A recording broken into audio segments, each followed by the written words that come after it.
Hello, and welcome back to Golden Truths, an Umineko podcast, a podcast about Umineko, where we are discussing the visual novel series Umineko no Naku Koroni. I am your host and witch of communication, Jennifer Booher, joined as always by Annabelle Barsky. I want to be a witch too. Isabelle Boyer. Everyone calls me Izzy, twitch.tv/EzzyTimestream. Grace Hobson. Howdy. And Matthew Winter. Howdy! Okay. Loving the energy that we're bringing into the room right now. Yeah, so last we left off, we were talking about the potential existence of this 19th person. And Definitely exists. that's pretty much where Chapter 8, which is where we are at, opens. The adults are yelling at each other and keep asking Maria, like, who did you get this from? Like, who was the person who gave you the umbrella? And she just keeps answering Beatrice, and basically that goes nowhere. All the cousins are, like, super disgusted by that display, and, you know, George, again, acting as the adult of the family, says, you know, sometimes you gotta fight for money. And Battler says something to the effect of, well, this is our parents' problem, not ours, which is like, George is 23 and already working at his parents' company. Like, for how much longer is that going to be true, Battler? But after that, Battler and Kyrie have this little conversation about who Beatrice is, and the question we're getting at just earlier. Do you think Beatrice is a 19th person? What does everybody think about that? Yes. Well, first you have to flip the chessboard around. Okay, yes. So we do get this kind of what I guess you could consider, thinking about Umineko as a game, the first mechanic shows up here, which is spinning the chessboard around. The idea that if you look at the game from your opponent's perspective, you can figure out things that you may not be able to figure out looking at it from your own perspective. How has that influenced anyone's thinking about the existence of a 19th person or not? Absolutely it has. Well, lay it out for me. yeah, Matt and I were kind of fighting about it between recordings. Mm-hmm. We have. I don't know what you're talking about. The seamless world that we are weaving here. And yes, please. The problem is that there's more information that we'll be getting somewhat shortly that is very important to the question of the 19th person.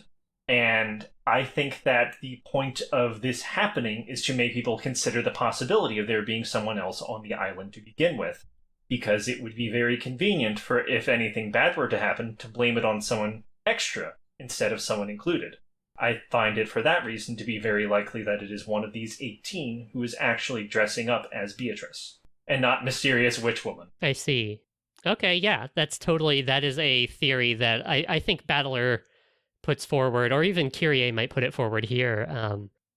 Basically that there is no 19th person. The culprit is one of the 18, trying specifically to make it appear like there's a 19th person.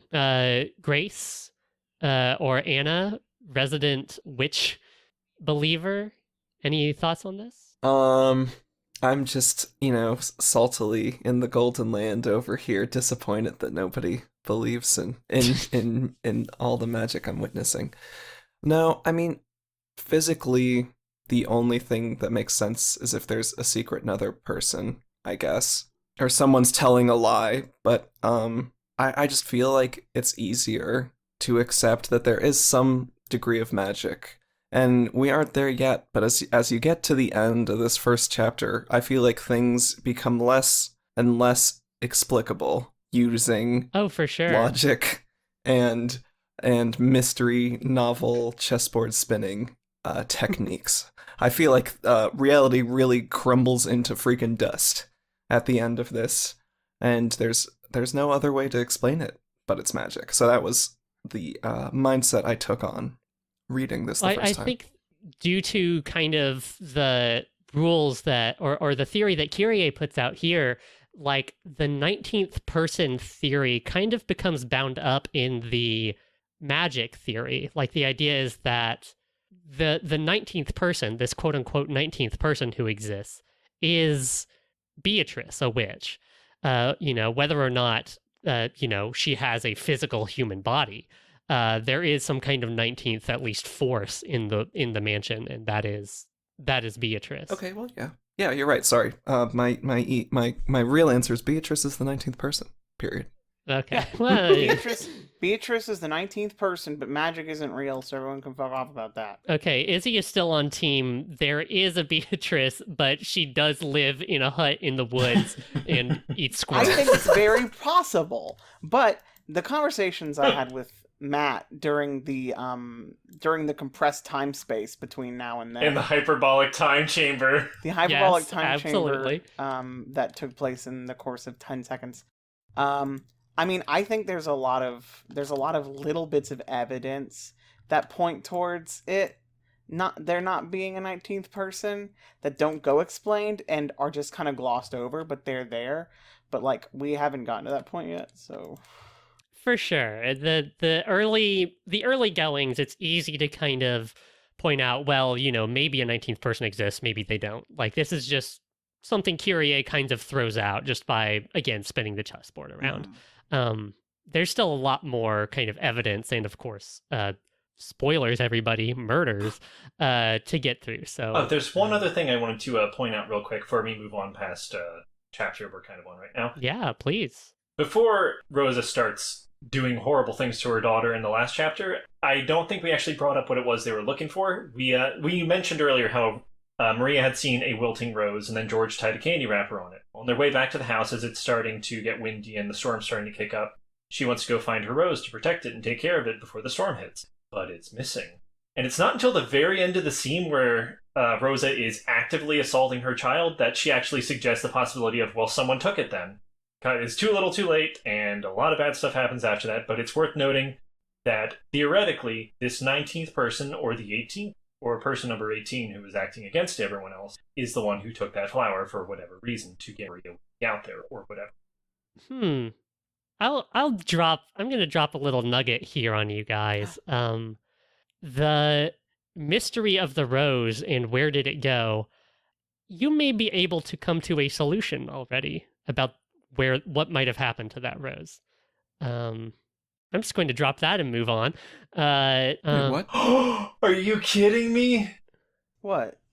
Did Gohda harvest that piece of shit for dinner? The dinner at the dessert, they are served, or is it during lunch? I don't remember. I think no, it's during lunch, right? Because they go to dinner after that scene. It was fucking Gohda all along.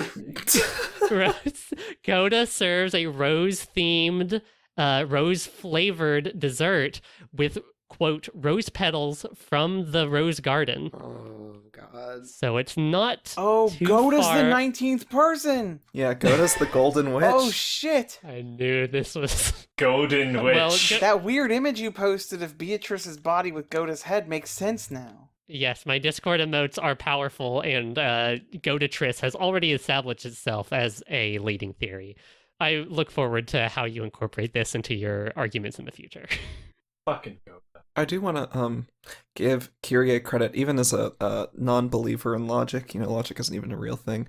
Mm-hmm. She really is the one who introduced to me even the concept that this is a game, because regardless of what you believe in or not at this point, she literally introduces, like, you have to think about this from other people's perspectives, and you have to be, like, critical in perceiving what's going on right now, battler. Like, she really does set the whole game afoot, as Mr. Locke would say. And I give her big credit for that. She's really in her detective bullshit mode, and that's sort of the premise of the whole series. So thanks, Kyrie. It's a really fascinating thing that she does, where she basically grabs the player by the shoulder and says, "You should really be paying attention." Yeah. Because whether this is actually a 19th person or only 18 people, or if it's magic or not magic, you should be able to look at this and think about why these things are happening and who's doing it, because we very much intend for you here in Umineko land to be able to follow along and at least pick up on some nuggets. Yes, exactly. I may have mentioned this earlier, I may not have, but a very explicit purpose or point of the When They Cry series, both Higurashi and Umineko, is the idea of game pieces moving around on a game board, and you don't know the rules that the pieces move around according to. And part of the The game, quote unquote, in this, Japanese adventure game is deciphering those rules and coming up with theories and really trying to understand what is going on past kind of the immediate appearance of things, and whether that is some kind of Western murder mystery and then there were none kind of thing, or whether it is magical witch murders is the point. So there will be a lot more of that going forward. Rudolph comes up to Kyrie and Battler and basically says something really ominous. Like, he wants to talk to them, but he hems and haws, and then he says, well, I want to tell you something, but if I tell you it, I will probably be killed. Which is very ominous. At this point, no one has died. What is this premonition that Rudolph has? It's the weirdest thing said in this whole episode. It kind of is. There's he says he wants to have a family talk, which with all the stuff about the inheritance going on. Rudolph turns away and Kyrie says, well, if you spin the chessboard around, I think Rudolph wants me to chase after him and make him talk. And she has this line that I love. If you ask me, romance novels have much deeper mysteries than masterpiece mystery novels. Correct. It's just very good. I love that a lot. I never got to say my opinion on which is it, 18 or 19. Please. I certainly think there's credence to the Beatrice / 19th person, so whether or not magic is real, I think that's there. But part of me also wonders if, because there's so much infighting that, it just started off that they just started killing each other and there was never a coordinated, That'd be pretty funny. Yeah, but, they were really, at each other's throats, and then, once stuff started breaking down, people just didn't know what was going on. Well, that would be very in line with what happens in Higurashi. As I said, Higurashi spoilers in this series all the way through, so here are some. In Higurashi, there's all this talk about, there's this curse over the town, and every festival, someone dies and someone disappears, but it ends up being a sequence of unrelated events that are being manipulated to appear to be this curse by a third party. So if that was the case, that would certainly be in line with what was going on in Higurashi. Though that makes you wonder, would Ryukishi use the same trick twice in a row? This is true. But that's an interesting. That's a very sideways approach at the problem that I think is really good. One other thing I want to drop from Higurashi, just so that everyone has the full context of this at least, is that in Higurashi, magic was real. But it had absolutely nothing to do with the actual sinister overplan and everything. Magic was the force of good that allowed us to eventually have a happy ending in Higurashi. Yeah, a lot of the talk of later in this book, later in Legend of the Golden Witch, there's a lot of talk about miracles and rolling the dice, and all of that stuff comes right out of Higurashi. Mm-hmm. Oh my god, but so by Jen's rules, if they're not going to use the same trick twice, then magic is still real, but it's different this time and it makes everyone miserable and terrible. That's it. Problem solved, people. Oh my gosh. Okay, we let's get rolling here. Kraus basically confirms that the gold is real. He shows Natsui this one ingot that Kinzo had shopped around and showed to everyone. Natsui feels very betrayed by this because Kraus had not told her, and she's just very shaken about her place in the family. Kraus, of course, just tells her to calm down. This has nothing to do with you, he says. Asshole. So Natsui is just fully beaten down, hated by her family, hated by her husband, hated by her daughter, Jessica, she is constantly kind of trying to turn into this, an ideal heiress, as it were. Oh, and it comes up here that Natsui was forced to marry into the Ashiramiyas due to some sort of unavoidable fate, for some reason that we aren't really told. Jessica finds Natsui in the middle of this, and basically after a kind of terse exchange between the two, Jessica gives Natsui her scorpion charm that Maria had given her back on the beach, which becomes a very important part of Tomorrow Morning. So after that, all the cousins go back to the guest house. Shannon says that she'll take everyone over there. She and George are what is it? Like George is holding the umbrella, or like Shannon's holding the umbrella and George is carrying Maria. So they're like very close together, and like Battler makes some crack about it. And both you're of them, just like, smothered in tits over there, George. Look out. it's literally what he says. It's so much. Oh, it's so much. I can't stand this man. But the cousins get back to the guest house. And they go up to their room, and Shannon checks in with Genji and Cannon, who are in the servants' room. And, you know, Shannon was invited to go play with the kids, but she knows it's her servant's duty. And we get some more of this furniture talk here. Cannon's like, you know, furniture doesn't need to play with humans. Human children may have a need to play, but we are furniture. Eventually, Shannon does go up there, and then kind of the next thing that happens is George and Shannon scurry off to have this little love scene in the gazebo out in the middle of the rose garden. The rain is coming down. It's kind of crazy. Right, and I made a note here where I said that George is like a walking sausage of a man, and I have no idea what you season in. It's kind of... Yes. I feel we vindicated. need to have a very... Okay. We need to talk about George and Shannon. First of all, don't judge their relationship because you don't think George looks good. No, it has no. It's he's a bland, unspiced snack. Yes, it George it is is nothing to do with how he looks. It has to do with every part about him being as palatable and boring as possible. Okay. He is like the image of... He takes Shannon out to the gazebo and he's like, you know, I've been building my fortune, and they say a feudal lord has to protect his servants. Have you ever heard about this general from the Sengoku era? Because he said that, you know, you need to respect everyone's accomplishments, and like goes on this whole fucking tear about like what it came off to me as like his kind of like philosophy of manhood and what it means to be a man and what it means to be like an adult and what it means to be a husband. And so, okay, but before any of that, George Ushiramiya is 23 years old. Shannon is 16. I don't know if Ryukishi knew what he was writing, but it is not in the scene itself at all. It's portrayed as this like very sweet and like, you know, tender moment, but there's a real fucking slime hanging over everything George is doing. Like the power dynamic between the basically servant and the served. Like George is like always talking about, well, Sayo, if you can't say it yourself, then this is an order. And Sayo goes, it's an order. Oh, and we get Shannon's real name. She says Shannon is her servant name. Sayo is her actual name.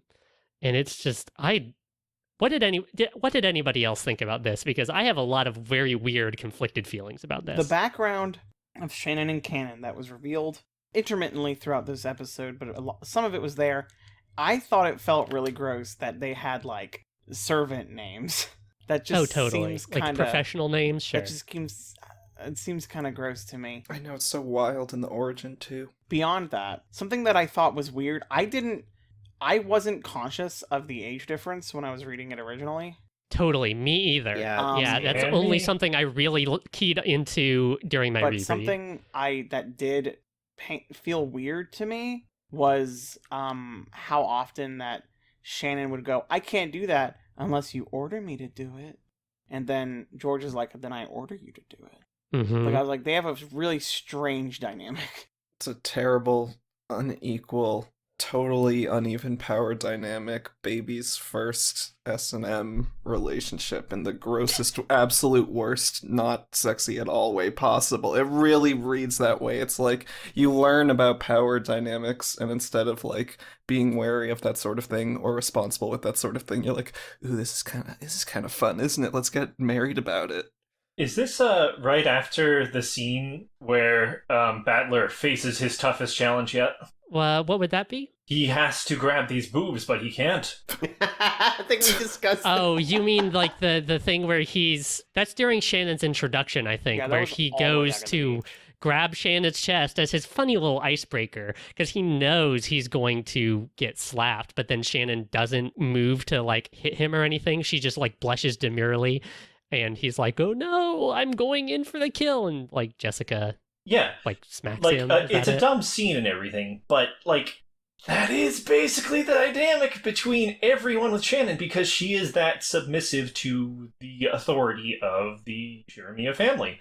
And it comes off as incredibly gross that someone could even think about interacting with her in any sort of romantic way, because... Yeah. I mean, Shannon, this is something we get in this scene. She's been working for the Shiramia family since she was 6. They say that she's been there for like 10 years or something. Where most servants leave the Shiramiyas after 3, but Shannon has stayed there. So there is, you know, she has some kind of like pull towards this place. She just loves the work, like whatever it is.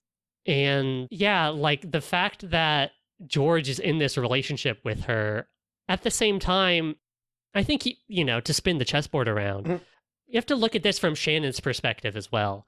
Like, this is a girl who, like, has worked for this rich family for 10 years, like, basically hasn't known life outside of the Shiramia family. To her, George, this, like, guy who is, don't get me wrong, a chump, but is this, like, I'm going to take care of you, baby. And like, I'll fight anyone for you. And like, you know, she's totally won over by it. I think it is a gross and fucking whacked out power dynamic. But looking at it from Shannon's perspective in her shoes, I get it. You know, I get why she would think, oh, this could be a good thing for me. Oh, this is something I want, you know? Yeah, I if that's your whole world, she is being mistreated, obviously, because of the power dynamics, but she's being mistreated by Natsui, by like Hideyoshi, like all the servants are. Yeah, but she is so swept off her feet nonetheless, so that's but good if for George her.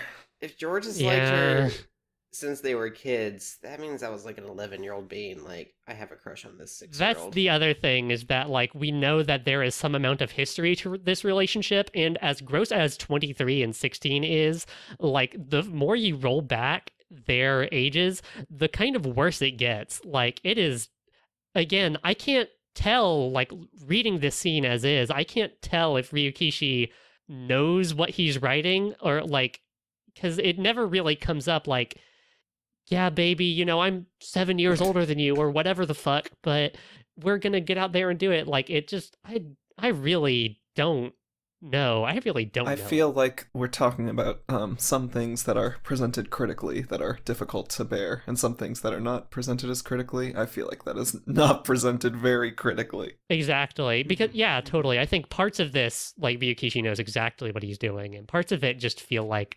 ill-considered or just cultural differences, whatever the fuck you want to say. I don't know. Ooh.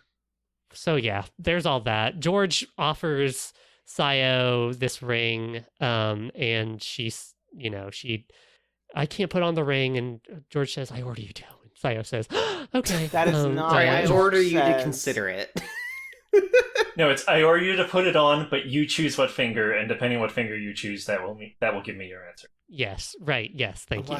I mean, I think out of everything they could do, I think that was probably the best way George could have handled that, because, I mean... Oh, for sure. He shouldn't have fucking been ordering people to put rings on, but maybe they just know that that's what Shannon's like, and he knows that's really the only way to get around it. Mm-hmm. I think that is the way that we are meant to take it. I think we are meant to take it as these are two people who know each other, and, like, George knows that Sayo is very inside of her shell, and so he plays these games with her to get her out of it. Mm-hmm, mm-hmm. And I do understand that, and I think in that context, you know, there is something sweet about this scene. It's reading it in 2021 instead of in 2007 when it was originally released. Yeah. It has a much different vibe to it. Also, as the music major in the room, is this when the fucking meat and fuck song is introduced to the sick hip hop beat? It's so In sync ballad song is introduced. That's the time. Oh, you're so fucking right, though. Yeah, you know exactly what I'm it talking is. about. It's gentle harp, the string instruments, the wind. It's like it's the most kind You of. just need like a I Justin wouldn't say Timberlake orchestral, but like beat track, and that would. It's this weird dissonance from the rest of the game, which has been like kind of bright and cheery. This is the fucking schmaltziest thing you've ever heard in the world. So Sayo is elated and Runs the fuck away. yeah, she runs the fuck away, goes to the mansion where she has to, what is it? Like she has to work over there or Has or to, she's like help trying get to the avoid guest bedrooms George. working or something. And she decided to go hang out, go help get the guest bedrooms working in the main manor instead of at the guest bedroom to avoid George. Yes, right, because she needs some alone time. Gohda is there. He is truly fucking around, passes off all his work to Sayo and goes back to doing his fucking crossword puzzle or whatever Very the fuck. important. And It's just very important. Someone said. very important. Do you think crossword puzzles are very important? No. Crossword puzzles suck. Good. Maybe he's doing a word search, okay? I don't know what he's doing. I love The Wire, yeah. He's doing a junior jumble. He's doing a collection of logic puzzles, and each one of them is wrong, but he's certain he's gotten them all right.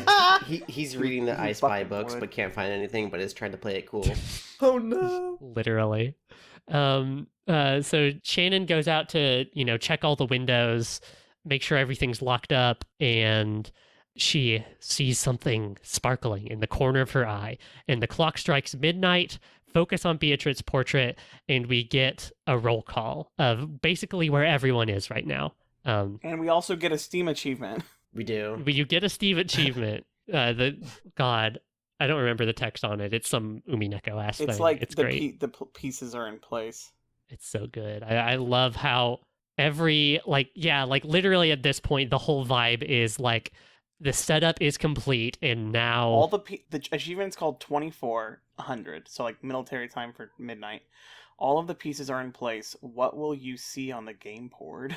Kraus, Rudolph, Kyrie, Rosa, Eva, and Hideyoshi are all in the dining room. Shannon is in the mansion hallway. Gohda is in the mansion servant room. Kanon and Genji are in the guest house servant room. Kumasawa is in a guest house hallway. Nanjo is like in the darkness, like he doesn't have a background. Battler, George, and Jessica are all in the cousin's room, and Kinzo is in his study. Curiously unaccounted for are both Natsui and Maria.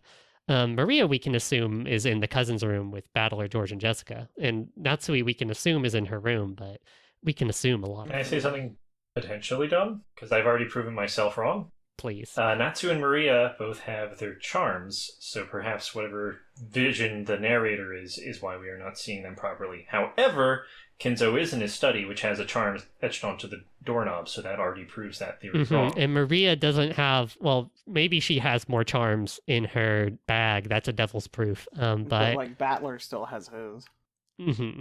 Supposedly. I'm sorry, I thought I heard you say... This was after fucking Rudolph goes to Battler and is like, I'm probably gonna die. Yeah, totally. Battler's like, good. Bitch. I was like, huh? I don't know and Kyrie is like, he's just being bratty again. I have to go get him. Hang on. I don't know. I don't know if we glanced over that or if it was during my 3-minute call with my mom, but I did want to bring up the fact that Rudolph seemed to actually want to talk to his family and let them in on something. Yeah. Which I wasn't expecting out of him. Like, I thought he would just let whatever happens. Like, totally. I mean, maybe I just didn't show it, but Kraus didn't, like, find Jessica and go, I might die today. Well, actually... Why do you think... No, go ahead. That actually touches on something I'd wanted to talk about, like, one of my favorite themes from the not mystery side, but the, like, drama side of this episode is... like, the moments of tenderness that, like, we talked about, these are all shitty rich people, but there's, like, moments that humanize just about all of these characters. Not literally everyone, but most of them. Because you have that moment with Rudolph, who's a fucking chauvinistic tits-out jackass, but he, like, takes that moment, and he's, like, really soft all of a sudden. Even Battler's like, wow, this is really weird, Dad. What's going on?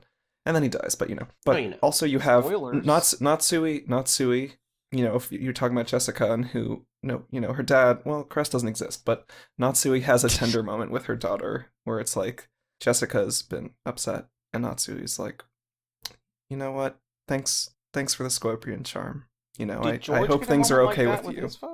No, George has his moment. George is about to have his moment with his dad, after, they open up Oh, I suppose so. That's one way to look at it. Well, then let's hurry on towards it. And there's more there too, such as 6 a.m. the following day, October 5th. The servants are getting ready. Genji and Kanan are getting ready, but like Gohda isn't in the kitchen, and like there's no dial tone on the phone. Genji wakes Natsui up, and she grabs the doorknob and realizes, oh, I hung that magic charm that Jessica gave to me on my door last night. And she opens the door, and there are these like gigantic scratches and like dark red, almost black, like marks all over her door. Like someone was trying to get in? Question mark? people scratches. People Scratches. You know, human scratches. Everyone wakes up. More people turn up missing, and wait. Ooh, there's a very important thing before we get to the murder. Natsui goes up to Kinzo's study. After Ava's a massive asshole to her. Yeah, he's trying to like ask where people are. Do you know where anything is? And Kinzo is like super calm. And God, what is it? Kinzo asks her if she misses her birth family, and Natsui says, not at all. It has been many years since I was first permitted to bear the name Shiramiya. And Kinzo like mutters under his breath, if Kraus were a woman and you were his husband. Like, he clearly is like, this fucker is clearly like, God damn, I wish you were my son. I wish you, it's so, there is so much. Well, it's not even I wish you were my son. It's if Kraus was a woman and Natsui was the husband marrying into the family, something. And Kinzo says the one winged eagle is surely engraved on your heart, which Natsui really needs to hear after like she's been constantly beat down. Ava. Ava meets her as she exits. Ava's just the worst. Ava goaded her into going up here in the first place, followed her up here to rub her face in it. Mm-hmm. Ugh. But then she gets smitten. Yeah, she does. She like tries to say some shit, and Natsui is in like serene mother that mode moment, and is like that was a clarifying moment for Natsuki. totally. It And she was cleared just like, my skin to "You're read a it. bitch." Crops watered. But then Kanan does find this weird magic circle on the shed, and everyone runs out there, and they break the lock or they unlock it. I think they just regular unlock Yeah, they it. unlock it because they have the keys for it. Mm-hmm. And inside are all the corpses of everyone who's missing, which is Kraus, Rudolph, Kyrie, Gohda, Rosa, and Shannon. Everyone's faces are all like messed up. Everyone except Kraus and Shannon have their faces totally disfigured. Kraus and Shannon only have half their faces. Nanjo, the doctor, of course, fulfilling his role in the mystery novel, says he guesses they were killed about 6 hours ago, which would be just after He midnight. looks at them and shrugs. I mean, to which I'm pretty sure someone else looks at him and goes, how do you know that? He goes, you know what? I don't really know that. Sorry. He's literally like, I'm a general practitioner. I don't know this shit. We should wait till the cops get here. What are you talking about? I have a treasure chest with sweets if you're a good boy. That's all I got. Literally, I don't want... I bet Nanjo would have a totally regular, like, treasure chest with, like, plastic flip frogs and gummy things. Like, yes. The most regular... He is bog standard doctor you've ever seen. Here we get that scene you were... I think it was... You were talking about, Matt, between George and Hideyoshi? Yeah, so people kind of come up in waves here. Like, the first people to come in is Kanan, Natsui, and I think Hideyoshi and Ava.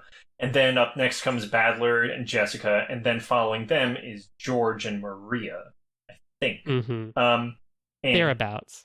And Natsui tries to block the kids from seeing it because, hey, this is something kids probably shouldn't see. But at the end of it, George comes up. You know, he's very sad, obviously, and he sees that Shannon is one of the corpses, and he's very, very sad. And but he's not allowed. He doesn't. Yeah. But he's not allowed to approach to learn anything because I think Ava says very correctly, hey, we're not touching anything. This is evidence for the police. Well, I want to... Let's be specific here just for the sake of, like, specificity. Like, Shannon's corpse is in the back, like, behind... Like, you can see 5 corpses from where you're standing, but Shannon's is, like, hidden in the back. So no one sees Shannon's corpse. At least George doesn't, and he's like, well, Shannon's missing, and then Hideyoshi he asks Hideyoshi, who is looking into this like hidden corner, like kind of behind some shelves, is like, is she back there? And she says, yeah. And like, then the stuff with the ring happens. And like, George is showing, I guess, a level of maturity beyond what Jessica and Battler are doing, because they like would not stop themselves from looking at the carnage. But George, I think, knew and I think this also with a little bit of push from Hideyoshi, knew that he would not want to see Shannon like that. Yeah, totally. We actually get a bit of an echo of that later with Kumasawa saying, oh, I wish I could have seen Shannon in her last moments looking so peaceful and serene. And then I think Battler's like, nope, you don't, dude. No. No, you did not. Another thing that happened during that conversation, it's not just that George is asking Hideyoshi to effectively identify the body for him, but also is like, hey, FYI, is she wearing a ring? And Hideyoshi's like, yes. And George is like, where is the ring? And Hideyoshi is like, the middle finger, the ring finger on the left hand. That'd be so funny. If only. Oh, if only. She said, And, fuck like- you, George. Like, that's supposed to be like it hits George even harder because Shannon accepted his proposal, supposedly. Totally. But I'm wondering, how likely is it that Hideyoshi would lie to spare George's feelings? Well, if he was going to lie about that, it would require him to know about their whole arrangement. well, right? yeah, but like, Which okay. George is like, I think we're meant to take it like he's keeping it, on the Well, DL. I'm pretty sure there was dialogue at some point where it was at least known that like They had a history. yeah. George liked Shannon, and why? Oh, for sure. Why the fuck would George go, hey, does she happen to be wearing a ring? Also, which finger is it on? Is it on the left one specifically? The left For sure. ring I see finger? what you're saying. I think that's easy to infer. I have to agree with Izzy on this one. So you think that Hideyoshi's just lying about the ring? I think like, it's is she not wearing possible. one I at don't all? think that he necessarily is, but I don't think we can take it at face value.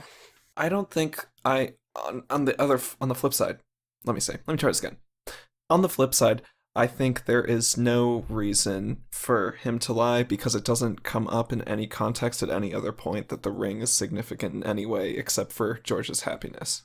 So unless Shannon really did hate George's ass, I think she probably... It does come up in the next chapter, or no, I think it's a few chapters later, that Ava is actually a little relieved that Shannon died because that means this kind of impromptu proposal where her son, who is basically born to like usurp the headship of the Yoshiramiya family, would not be marrying some servant. Yeah, that did happen. So if she knew about that... It's an open secret. Jessica also mentions and nudges him a bit time, like, oh, looking for anyone specific here, huh? And that sort of thing. Mm-hmm. But it's one thing to like someone, and it's another thing to be like, I have given you a ring and we are engaged to be married now. You know? Mhm.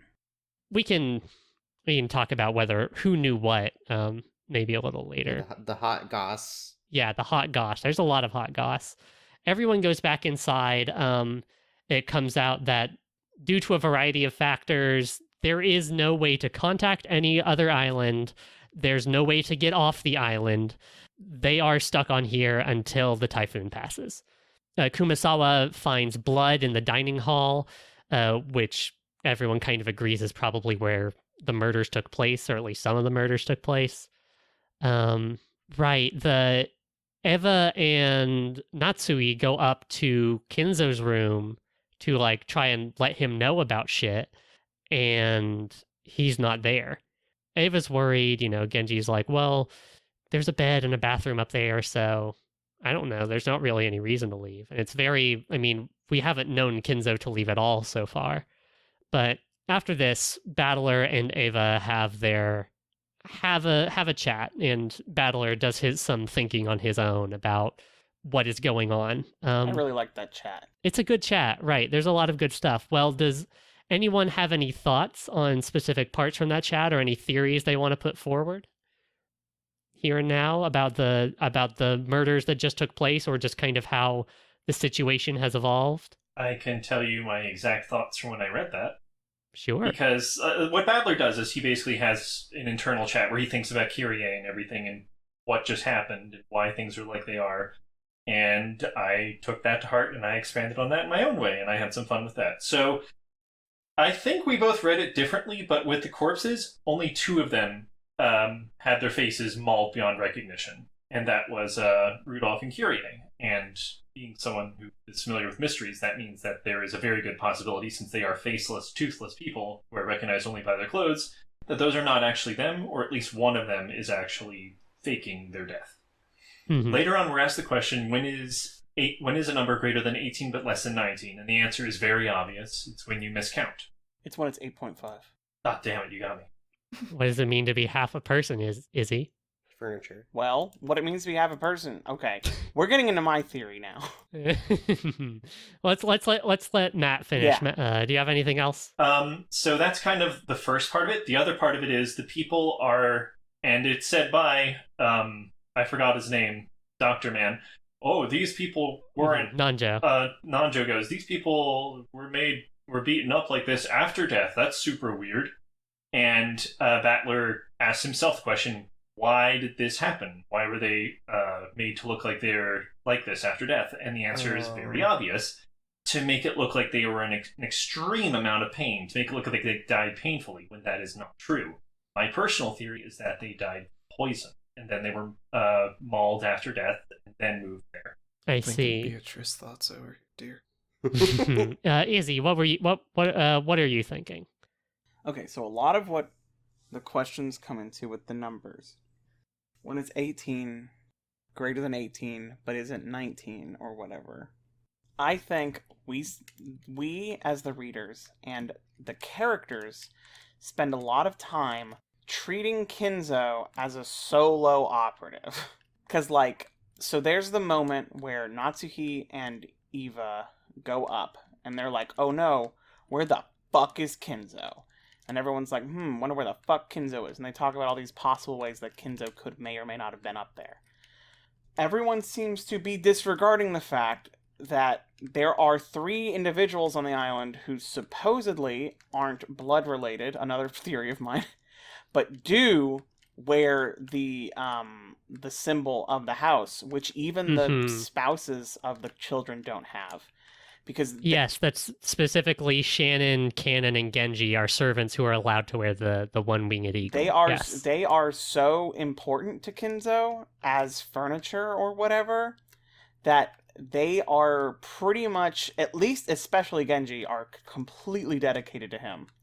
And to think that Genji, Shannon, Cannon, and Kinzo should be treated as... I mean, they should be treated as 4 individuals, but you should also consider the possibility that they are also Kinzo's arms and eyes. This is kind of a theory that basically that Eva puts forward right here, is that due to the fact that to unlock the storehouse shed, you need to know where the key is. You need to, 1, know where the storehouse is. You need to, 2, know where the key is on the very elaborate, complex key sorting system in the wall of the servants' room. You need to be able to pick it out, put it back. Eva takes this to mean, the key doesn't have a tag on it specifically. She notices. So her guess is kind of that the servants are all in on it. And she even supposes that maybe the servants could be serving a mastermind of some sort. And I'm a little bit on board with that one for even other bits of evidence that come up later that I could talk about now or later if you'd like. Well, let's save it for later. Let's save it for when we get to it in the story, because we do have a little bit more to get through. I like this part because it's when the good song starts playing. This is true. Which one is Golden that? Slaughterer, baby. First time. Oh, Golden Slaughterer, so good. Should we really force Jen to put songs in the attention. background when we talk about them? I don't... You don't have to force me. I mean, there is another Umineko recap podcast out there that does that. So, okay, well.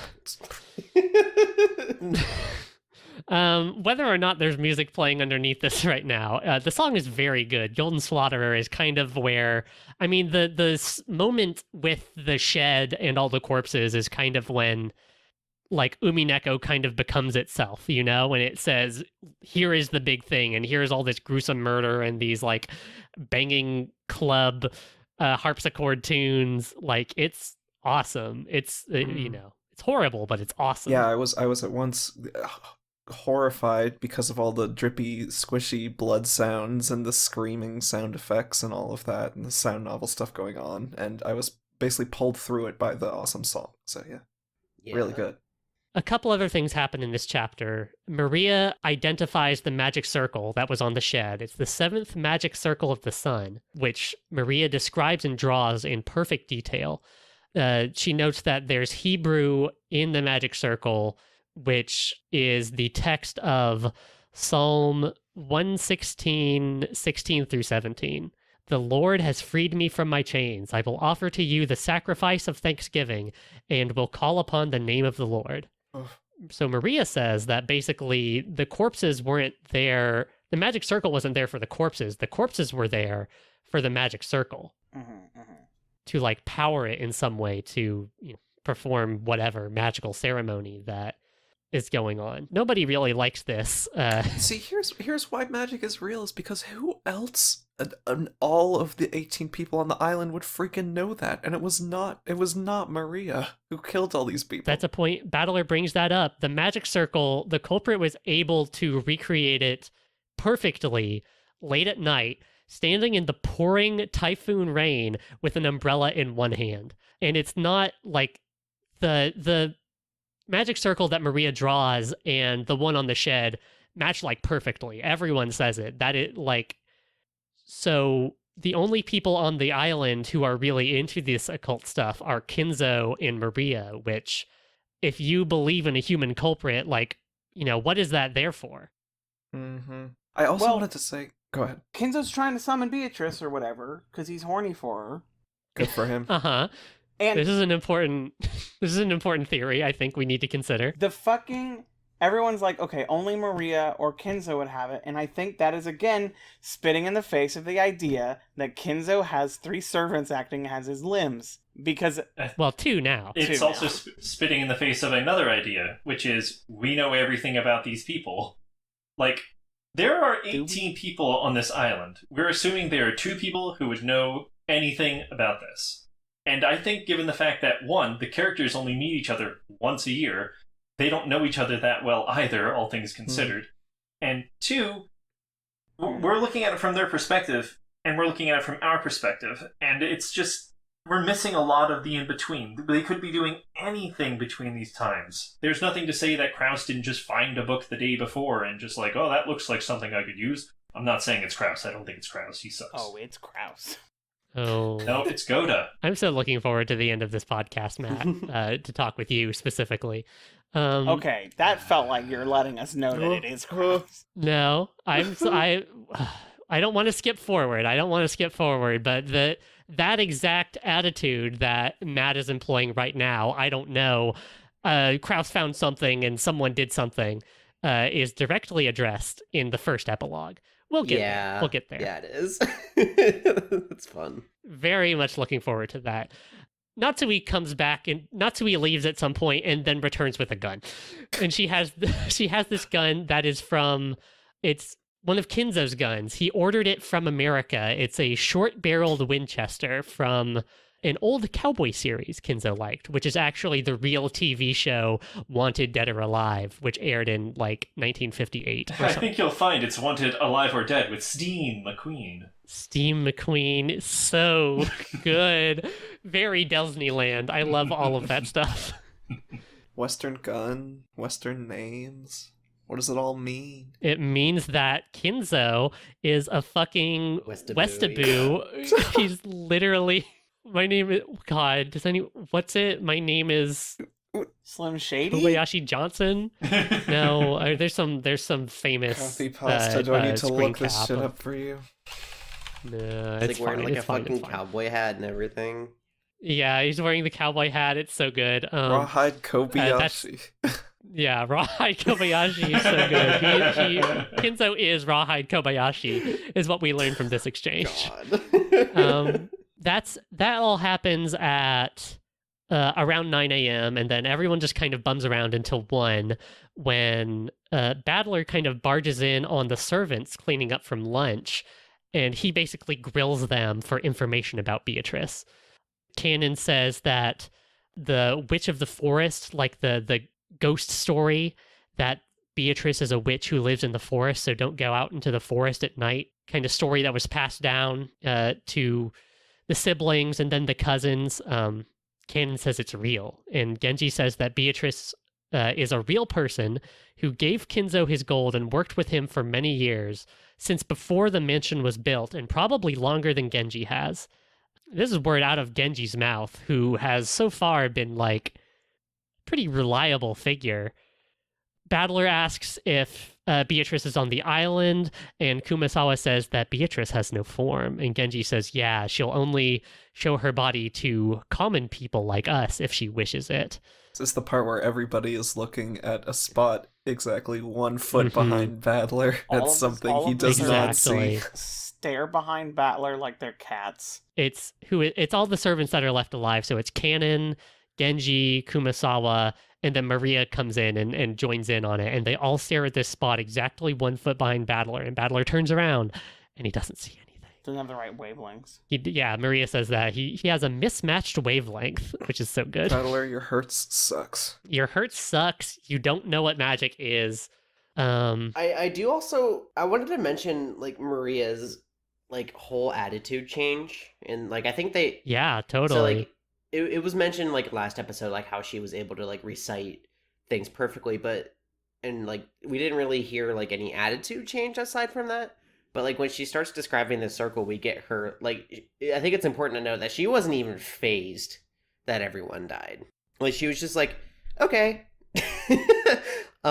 And then we hear her have a new tick, which is, like, the kee-hee-hee-hee-hee-hee, which, like, no one has really heard before, as far as I know. No, it has. I don't think it's really come up in the, maybe here and there, but, like, this is certainly the point where Maria's Battler talks about it like it's an alternate personality or something, like kind of really comes to a head, and she really starts owning her position as the one who knows things about magic and witches. The one who knows what's up. Yeah, totally. But this isn't like a new thing for Maria. Like, there's dialogue later that implies that she's been doing it for a while. Well, totally. The cousins all talk about it, all the cousins except for Maria. They all talk about it afterwards in this really, like, drawn-out exchange that's very, like, Ryukishi stopping the novel to have his characters talk about, like, the nature of identity and growing up, which I love. I'm fully bought into that stuff. Yeah, like the basically George and Jessica and Battler, they all kind of talk themselves out of believing that Maria has some kind of, like, alternate personality, or like she's being possessed. And George kind of posits that, like, well, you know, when you're growing up, you start wanting to, like, differentiate yourself. And one way you can do that is by, like, knowing a lot about a particular topic, like, say, witches and magic or something. Growing up talk. It's yeah, there's a real, like every other part of this game, there's a really, like, gendered spin put onto it where, like, boys tend to focus on physical stuff, but girls tend to focus on mental and spiritual things. And they kind of point that as, like, well, that maybe Maria is, like, she's trying to find herself, and so she's, like, really buying into this, like, witch identity. It's a lot. Anyone have any kind of thoughts on this part of the book?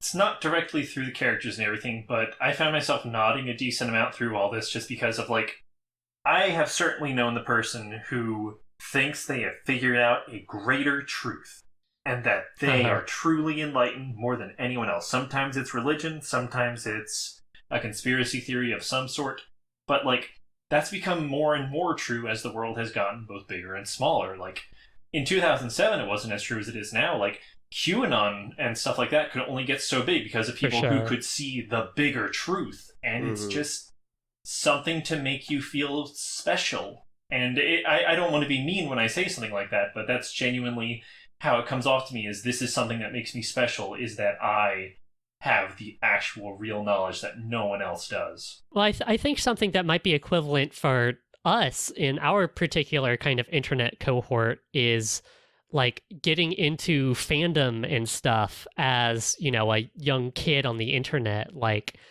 gaining all this knowledge about a particular work and like, you know, learning it front to back, like knowing all particular like little character quirks. That is also a way that you know, you don't necessarily like go through like a Chunibyo phase about it, but like that, I think the thing that they are kind of, the broad thing that they're trying to get at here, at like the need to differentiate yourself and the need to like gain your own identity is a real thing that a lot of people do. Maybe it doesn't manifest as like an obsession with like magic and witches in the particular way that it does for Maria, but that questions of identity and questions of secret identity, of like of punishment, of backlash to that identity is happening in a mystery novel, I think is really important. Because like, you know, whether or not there is a 19th person or the culprit is among the 18, like the supposed culprit would have to be someone who we don't know a whole lot about. You know, motive is something that keeps coming up, like trying to figure out the culprit's motive. And these are questions that I think are kind of central to the mystery genre of the thing you think about a person and the thing the person thinks about themselves and the ways that they try to like become themselves, I guess. Is this making any sense? Mm-hmm. I found this conversation that happening inside of this mystery novel, I found to be thematically resonant, you know, with kind of like what the things the genre does. I have one more note on this. Yeah, please. Which is Battler drops what I think is his single most tactless line in the entire novel here. Uh-huh. He says... That's impressive. It's pretty good. He says, Aniki, I can't believe you're single. I do remember that. I was like, holy shit, man. I forgot about that. Jesus, dude. Only now. God. It's like Austin Powers. Oh no, Shannon, you're dead. Wait a tick, that means I'm single. Oh, behave! Oh my God. Yeah, baby. Who's eligible for him, Kumasawa? Go get it, man. But yeah, identity. Identity. Well, this is an identity, but like some more big questions come out, but this is more directly tied to the mystery. First, Battler has this kind of theory phase where he's like, Beatrice, as she exists within the servants and within kind of the atmosphere of the mansion, has kind of become this catch-all thing that you can like, oh, you know, your keys aren't where they're supposed to be, so you say Beatrice did it.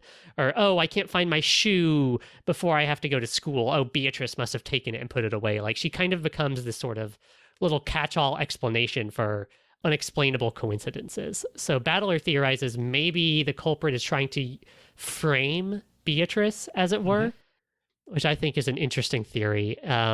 Battler kind of asks some of this to the group, and eventually the conversation comes around to where is Kinzo? And Ava reveals her trick, Ava's trick. When she met Natsuhi, leaving her very meaningful conversation with Kinzo, she stuck a little receipt in the door, like for no reason at all, just for a whim. And then later, when she and Natsuhi went back up together and opened the door and found that Kinzo was not in his room, that receipt was still in place before they opened the door. So the question becomes, how did Kinzo disappear from his room while the seal, the closed room of Kinzo's study, it has an auto lock on it. No one else can open that door except for Kinzo or like Genji or whatever, who has another key. We find that out later. How did Kinzo disappear? Any thoughts on this, people? Secret tunnel. Okay. Secret tunnel. Everyone says they don't think that. Well, Genji, I think, says that he doesn't know about any secret exits or anything. That's part of the closed room stuff. Of course, that is also a devil's proof. Who knows if a secret tunnel does exist and someone just doesn't know about it? There's another possibility that I thought of. So Genji does have another key, and the receipt is not viewable from the inside of the room, but it's noticeable from the outside, of course. It is very possible that Genji just noticed that stupid thing when he opened the door. It's like, hey boss, there's a receipt in the door. Whether or not that means Genji is the murderer, which I seriously doubt, or if that means that he at least informed Kinzo so it was within his knowledge, that is something that I would definitely posit. Well, do you think Genji would think that's worth telling Kinzo about, especially with everything going on right now? Yeah, that someone's monitoring Kinzo's position, or the people who come in and out of his room? It's just a receipt in the door. He doesn't... What, do you think Genji would assume that's what's going on? I feel like Kinzo would want to know if anyone's fucking with the door, doesn't matter why. That's fair enough. Kinzo does seem to really like his fucking weird auto lock super study that he's got going on. That's fair. A big argument breaks out over this. Gun! Ava accuses Natsui of pushing Kinzo out of his window, locking the window, and then leaving. That would be, if she actually accomplished that would be so cool. That would be like the most interesting thing that's happened. So obviously it's not No true. jury in the world would blame her. Totally. Natsui whips out her gun and is like, what the fuck did you just say? You know, she's defend all the honor of the Ishiramiya family. You know how Natsui is. Battler says, well, what if Kinzo was just hiding under his bed? It's a good question. To be fair, It's a ridiculous... I was gonna say, to be fair, most of the time, or I can assume, because like I think when we are with Genji, he announces himself before he comes into the room, correct? So I think so, usually. do we know if I remember correctly, I think Eva and Natsuhi announced themselves before trying to get into the door. I think they did, yeah. And he probably heard them opening the door, and he's like, well, I don't want to see Eva, so I'm gonna go hide. Oh, fuck that girl. I hate her. I mean, there is a sort of sense around Kinzo that, like, nothing's really out of the question for him. Like, this is the guy who, you know, supposedly, like, restored the Yoshiramiya family with 10 tons of gold he got from a witch. Like, there are lots of kind of tall tales about this guy. So there's definitely a sense of, well, maybe he did do that. He's fucking weird. He is fucking weird. Eva and Hideyoshi eventually leave the room because of this, because they don't really trust anyone in there. George stays. Eva kind of begs him to come with her, but Hideyoshi's like, no, if that's part of his man's code, you gotta let him be. The man code. He's an adult man. It's just, Hideyoshi is just like that. And then they go and fuck. And then they go and fuck. They go off to a guest room and, you know, set the chain and all that. Before they're doing it. They probably do it. It's implied that they do. It's vital that we talk about My that. jaw drops that she watched every one of her siblings and 3 other people die. And she's like, yeah, right. Yeah, let's go ruin that my really night. got me going. No, those two are probably like, our plan's working. Well, we do get this scene with them in the next chapter where Eva is, like, totally different. Like, you want to talk about alternate personalities. Eva is basically a completely different woman than she is, like, out and about with the family and stuff. She's, like, really insecure and not sure of what she's done. You know, she's tenderness. Really tender with Hideyoshi. Yeah. It comes out here that when Natsuhi had failed to conceive a child with Kraus for 6 years, Eva basically conspired with Hideyoshi to get him added onto the family register. He takes the name Ushiramiya, and then they have this kid as fast as they can and raise George basically with the goal of him becoming the next head. This is also where it comes out that Ava's a little relieved that George's surprise engagement to Shannon is cut short. It's such a wild thing when she's like, I'm glad that girl's dead. Rich people, I'm telling you, when, like, this much money is on the line and you have been, like, living in the circumstance that Ava has been living in literally her whole life with the Ishiramiya family, like, being the second child, being, you know, a woman, and I think we can assume, like, a woman who's pretty good at the things she does, underneath one older brother who is constantly rubbing the headship in your face, and, like, basically the impression we get of Kraus, I think, is someone who kind of just relaxed into his place as the next head. That's not to say that what Ava did was like cool or good at all, but just to like, I think it was Anna said, like, it's a moment where Ava gets humanized, and you get to see this other side of her, and it's really interesting. The Hideyoshi asks if she wants to go to the Maldives. Is that how you say that? The Maldives.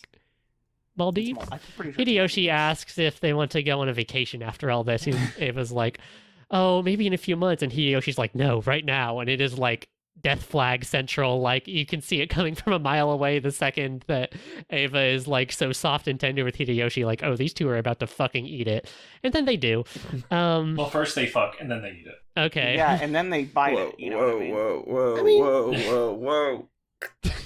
Who's to say that Hideyoshi was like, wait, let me get cleaned up first, and then they die? So who knows? Yeah, maybe that's what We'll I'm have saying. to check Maybe his corpse for an erection. you want to talk about rigor mortis? We have to find God. the post, the little dribbles. We have to stop talking about this right now. Why? Are you afraid of the truth? I am. I'm so afraid of the truth. You can't even fucking imagine. I just hope it's not a golden truth. Yeah, this shut is up. a golden truth. Cut this part The out. golden truth I is have that to they make had was sex. getting that Great. sloppy. Stop! Grace makes a piss joke. Everyone leaves. Yes, I was Okay. about to. Look here, motherfuckers. Genji fucking tries to open their door, but no one responds. Cannon finds an envelope from Beatrice underneath the door. Genji tries to unlock the door, but the chain is set, so he can't open it. Cannon goes and gets a big chain cutter and cuts open the door, and they find... first, Genji, after trying to open the door, goes to get Natsui. Cannon goes to get the bolt cutters. By the time Cannon returns, another magic circle has been drawn on the door, like this, an intricate Hebrew writing all around it, like... has been drawn on the door in the span of, let's say, about 5 or 10 minutes. Is that possible? See, this is the point where I feel like, in earnest, like, reality starts to crumble. Because how possible are the things that we're witnessing at this point? Incredibly possible. Okay, yeah, okay. How so? Let's hear it. Let me ask you all a fucking question about that door and the chain. When they go to check on them, who is it that opens the door? Genji opens the door, Genji and opens the door. the chain is still set. And the chain is still set, supposedly. Yeah, okay. Cannon is there. He sees the chain Cannon set also. is also there and is also in cahoots. I Okay, see, but right. There's a part with Canon later that I feel like really disproves his complicity in this. Also, I don't think it... Well, let's go ahead and get through this real quick, because Cannon does bite it not too long after. They open the door to find Ava face up, still fully dressed. So they weren't fucking, you perverts. they over didn't the get clothes? the chance to. That's way more intimate. Ava is lying face up on her bed with a huge steak. Or they call it an ice pick, but we do find out later it is a stake sticking out of her forehead. And Hideyoshi is in the bathroom with the door closed and the shower still on, also with a big stake in his forehead. No. His What? isn't in his forehead, is it? Isn't it? I'm pretty sure. All right, 1 second. I'm pulling up the game. I'm Sorry. opening up... No, I just opened Higurashi. That's not Umineko. Shit. Let's see here. Pierce through the forehead. Hideyoshi's is in his forehead. Oh, The I'm game sorry. record says so. No, I know what you're thinking of, and that's coming up very shortly. Everyone's very pissed about this. How could someone kill someone inside of a locked room? All the windows were locked. The chain was set. Cannon had to cut it open himself. And then immediately after this, there's this weird smell in the hallway. So Kumasawa runs off because she thinks she left a burner on, and Cannon runs after her at Genji's behest. And then Kumasawa and Cannon both realize that the smell is actually coming from the boiler room in the basement. Cannon runs downstairs, and Kumasawa, follows with her old lady feet. Down in the boiler room, Cannon gets a hatchet off the wall and has some of my favorite lines in this entire book. It's so fucking good. Really, it is. Yeah, he answers the darkness, which swirls into a collection of glittering gold butterflies. The story says this happens, and he says, the master called succeeding against astronomical odds a miracle, and the astronomical payoff magic. I'm not furniture anymore. I am the zero in your roulette. And then he rushes the darkness and promptly is stabbed through the chest with a stake. And the gold butterflies dance around him and then vanish. Cannon, for some reason, pulls this stake out of himself, which I think is a bad idea, but Yeah. Cannon's bleeding out. Everybody else reaches him way too late. Battler, there's a door in the boiler room, and Battler rushes out of it into an enclosed courtyard that's in the mansion. And there's nothing out there except for 2 unlocked doors, because they don't lock the doors that go to the enclosed courtyard. So the culprit has gotten away again. See, and on top of being absolutely fucking badass, good for you, Cannon. That was the coolest thing anyone's done. That totally, I feel like, disproves the theory that Cannon would be complicit in these murders. If Kinzo is really masterminding this shit, then he's not. He cannot be a puppet, because what does he die dramatically in front of everybody as part of the bit? Go ahead. No, that's all. Yeah, that's all. I just want to say, from a logistical standpoint, if Kinzo is masterminding this, does it make a lot of sense to kill off like 2 of the people who are in on it? Yes. Like, no, why would he that do does that? make sense, actually. No, all of this makes sense. Hear me out. I'm hearing. 1, Kinzo is fully on board Epitaph Beatrice train. Mm-hmm. The key, or whatever, that chose the first 6 happened to choose Shannon, and he went along with it because that's how magic works. I see what you're saying. Second, Cannon doing this does not prove that he was not involved. It proves that he's sick of being involved. Why is that the random moment where he breaks when he runs down to the basement? Because he's tired of seeing all these people die. He's like, yeah, I've been pretty cool with... Cannon has been taking Shannon's death pretty poorly. Like, I feel like you could reasonably, as Cannon, need to spend, maybe not consciously doing this, but needing to spend some time to think about your place in all of this and realizing that it's shit. And so he's like, I am the zero because you were only planning on these 2 thingies, but guess what, dickhead? I just fucking said no to you. What do you think about that? Why does he call it to Beatrice, then? Because Beatrice. And how would you explain the glittering gold butterflies that swirl around him and shoot a stake into his chest? You know. Okay. Fair enough. Magic. That's the part of the story that I've been having the most trouble with. Like, not specifically that, but the existence of the gold butterflies, and basically any scene where we're not following Battler, we see things that are almost, in no uncertain terms, magic. And I wonder what the rules of the story are. Is it only when we are following Battler that we are seeing things from the perspective of a human? Or is it just because he's not synced up to the story, he doesn't see these things?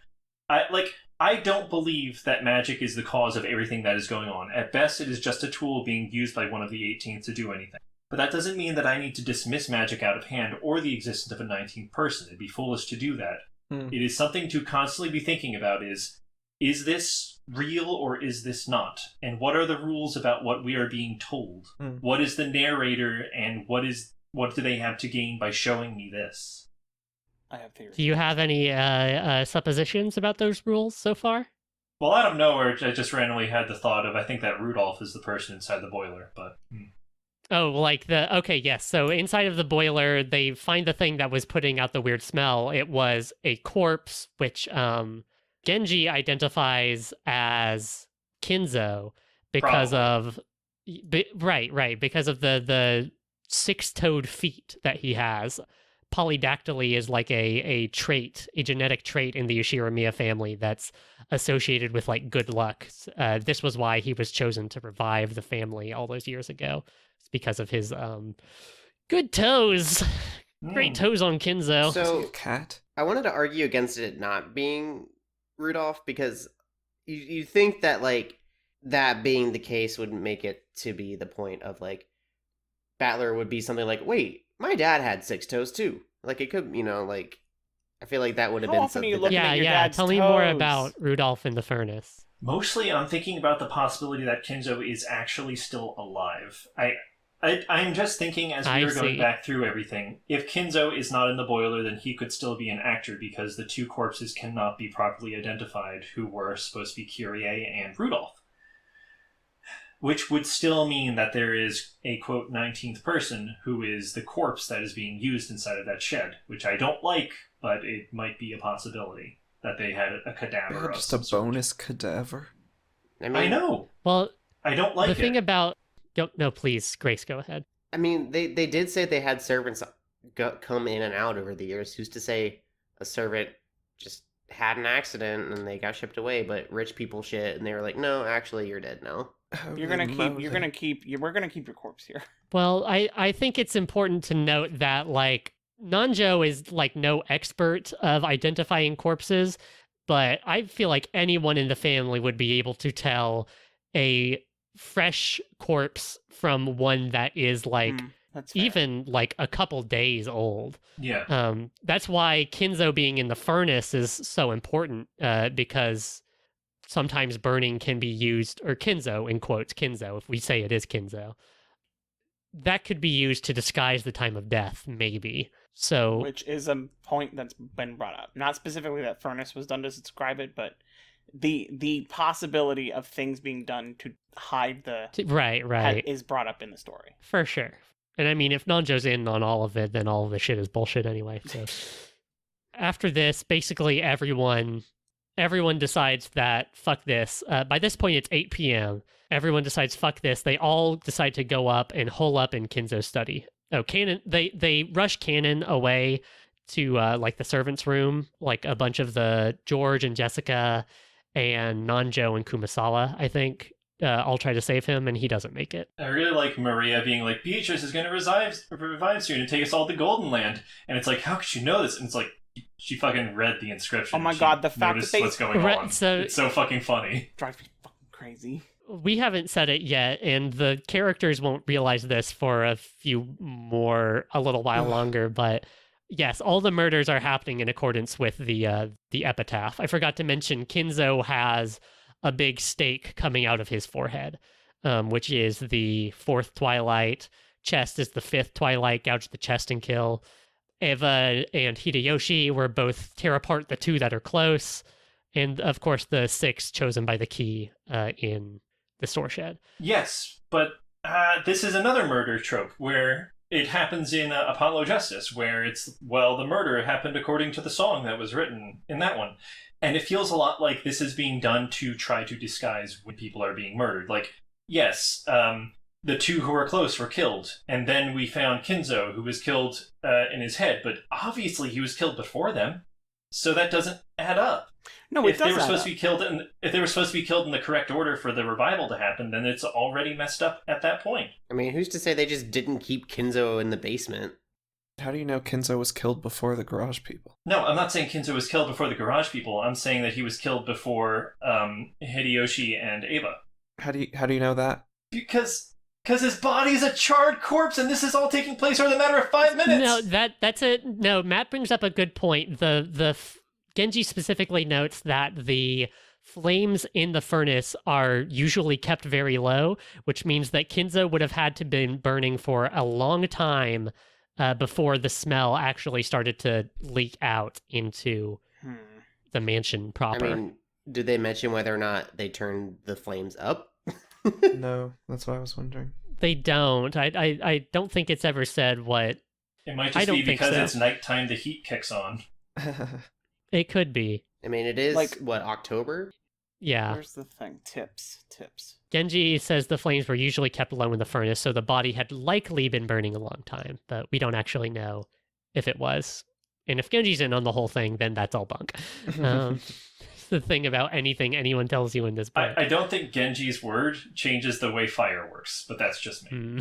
It's an interesting theory. Well, a bigger fire works faster. Maybe it's magic fire. Magic gasoline. I wanted to go back to what you were talking about, Matt, where Maria is like, Beatrice is going to revive everybody. Like, Maria is like, through all of these murders, is like totally on board with Beatrice. Even when she actually sees some of the corpses, she is like, Beatrice promised to take Maria to the Golden Land, reading from my notes, a wonderful place where there are no obligations, everyone's always together, and everyone's always nice to each other. That last one feels important, knowing Maria's relationship with Rosa. Jessica accuses Maria of feeding information to the culprit. If we take Maria at her word, she has been talking to Beatrice. Not just talking to Beatrice like today, but she seems to have some kind of like relationship with her, you know, or at least is very well versed in like the Beatrice lore. So the question of whether Maria is on the witch's side, quote unquote, is one that kind of comes to a head here. George asks who gave Maria the letter, like people have been doing this whole time, and Maria says, "You wouldn't believe me if I told you." And George presses, and Maria just says, "Oh, you won't be satisfied unless your opponent is a human you can hit." Mhm. Tell him.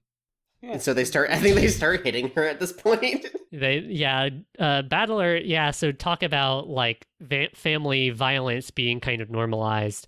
Maybe like an extreme reading of that, but Battler does just kind of start bopping her on the head. I didn't take it to be like, certainly not a slap across the face, but no. I did note that Battler does start doing that.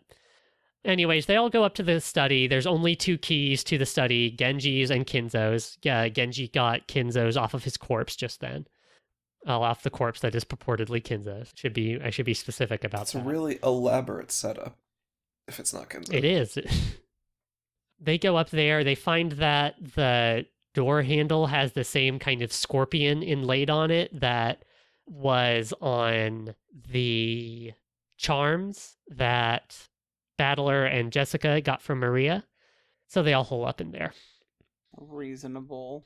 And Reasonable. they're told that it's pretty much like a fucking bunker.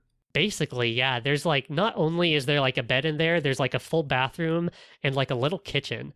So like literally... It's like a little studio apartment. The question of why would Kinzo leave, if he knows about the murders and is not the culprit, the question of why he would leave is really...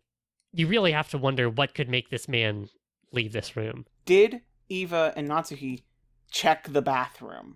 I don't know that they checked the bathroom. Because, like, my reading They clearly of it... weren't thorough because they take Battler's theory to be something that could Yeah. happen.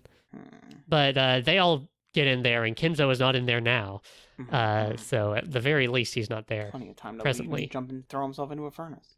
And then we get this moment where we learn a little more about chessboard thinking, that, you know, it's a useful trick, but the quote from Kyrie is the memory of Kyrie that Battler remembers. Simply put, chessboard thinking is weak against noise and fickleness, as well as mistakes or incorrect knowledge. So basically, like, chessboard thinking works in chess because you can assume that your player is playing by the rules of chess and is playing to win. But if someone is playing by some rules you don't know about, or isn't playing to win, or has their own goal that isn't like, you know, winning at standard chess rules, then chessboard thinking breaks down. Oh my gosh. Or they make a mistake. Basically, you can only examine your opponent's movements as well as you know your opponent. And Beatrice, you know, whether she is a witch or not, is basically a black box still at this point. I do love that this story's just beating you over the head. Like, you gotta spin the chessboard around, and then just later, Battler just goes, Kyrie once told me that this chessboard theory sucks ass. It's bad. It's not a good one, huh? Oh, you know, Shit. it's like it's one thing you can do. And maybe in this specific situation where your family is being Murdered. killed off by some mystery person who you know nothing about, maybe it's a little oversimplifying the problem. So what the chess theory basically brings it all down to is we need to know the person who is doing this better to understand what they are doing here. Yeah. That's kind of what Battler gets at, is that it's tough to find a place to start when you're constantly flipping the chessboard back and forth, you know? if you just keep flipping the chessboard, you won't have any solid ground to stand on. So this next part of the game must have really engaged me, because I don't think I put a single note between here and the very end of the game when credits rolled. It's a great part of the game. Oh my god, it's my favorite part of the game. I didn't take any notes. It's when shit gets cool. Wait, That's fine. I did take a note. That's right. When I was ordering the seating chart, that was my note. That's good. And my other note, remember which if is we- Volgan is. Yeah, that's just canon. That's just real. All right, Oh, we got a few chapters left to go. Let's do this, team. oh, totally. We can do this in an hour. We're gonna blaze through it. So, Natsui essentially like demands that Genji talk about what do you know about Beatrice. And another one of my favorite lines in this game, Natsui is like, was she his concubine? What are you saying, man? Natsui is actually a virgin. Jessica was immaculately conceived. Like, are you teaching my Bible studies class in the 5th grade? What are you talking about? Was she a... concubine? Leans in closer. Was she a slut? That's basically Is she a so. whore? Like, maybe there's some untranslatable nuance that means you couldn't use. Like, concubine does have a slightly different vibe than mistress, but it is also a very good character moment for Natsui, and it's very funny. Concubine. Right. Jessica brings up again. She brought this up earlier when they were talking about the gold in front of the portrait yesterday. That Kinzo's wife, Kinzo's unnamed wife, did believe that he was cheating on her. Shit. So here's kind of the stuff we get about Beatrice here. Beatrice was real. Someone named Beatrice was real. She had been working for Kinzo since before the mansion was built, which was in 1952. Kinzo had feelings of deep love for her, and Genji, like, I don't remember if he supposes or if he just says this, that, like, Kinzo cared about Beatrice more than his late wife. And also that Beatrice died before the mansion was completed, which again was in 1952. And that Kinzo took up his obsession with black magic as a way to possibly revive her. And so, you know, there's this moment that's a little maudlin, I think, where everyone looks around the room and they're like, oh, all the tomes and the grimoires, it's all an expression of love for Beatrice. And it's like a little overwrought, but like I get what they're going for. They were like, this poor old man, he was just heartbroken. He just really liked his concubine. Fuck. He really liked This his Scarlet whore. woman that he was attracted to. George asks if there were any rumors of a kid between Kinzo and Beatrice, and Genji says he hasn't heard any. George thinks that given like how obsessed he was with black magic, that it's not unreasonable to assume that there wasn't a kid, because he probably would have just loved this kid and not like gone to all these lengths to, you know, try and revive her. Jessica says there was a rumor around Kinzo and kids with the Fukuin house, which is the orphanage that Kinzo sponsors that both Canon and Shannon and a bunch of other servants come from. Oh no. And Natsui like shushes her. She doesn't want this brought up, but there were rumors that Kinzo was supporting Fukuin because he was using the kids as fuel for a quote-unquote filthy hobby, which Jessica says, oh, I heard it was sacrifices for black magic. But I feel like the implication is a little darker there. Jessica is kind of brought to be like kind of the most naive and like trusting and innocent of the three older cousins. And this is a moment where I think that shows up. Natsui shushes her again, and basically they stop talking about it. Battler finally fucking realizes that, wait a minute, the epitaphs are the murders, and everyone, there's, Kinzo has a picture of Beatrice and the epitaph in his room, and the cousins and Natsui all crowd around it. And Maria's like, yeah, dumbasses. Yeah, Maria's like, yeah, dipshit. And then Maria's like, hey, check out this letter.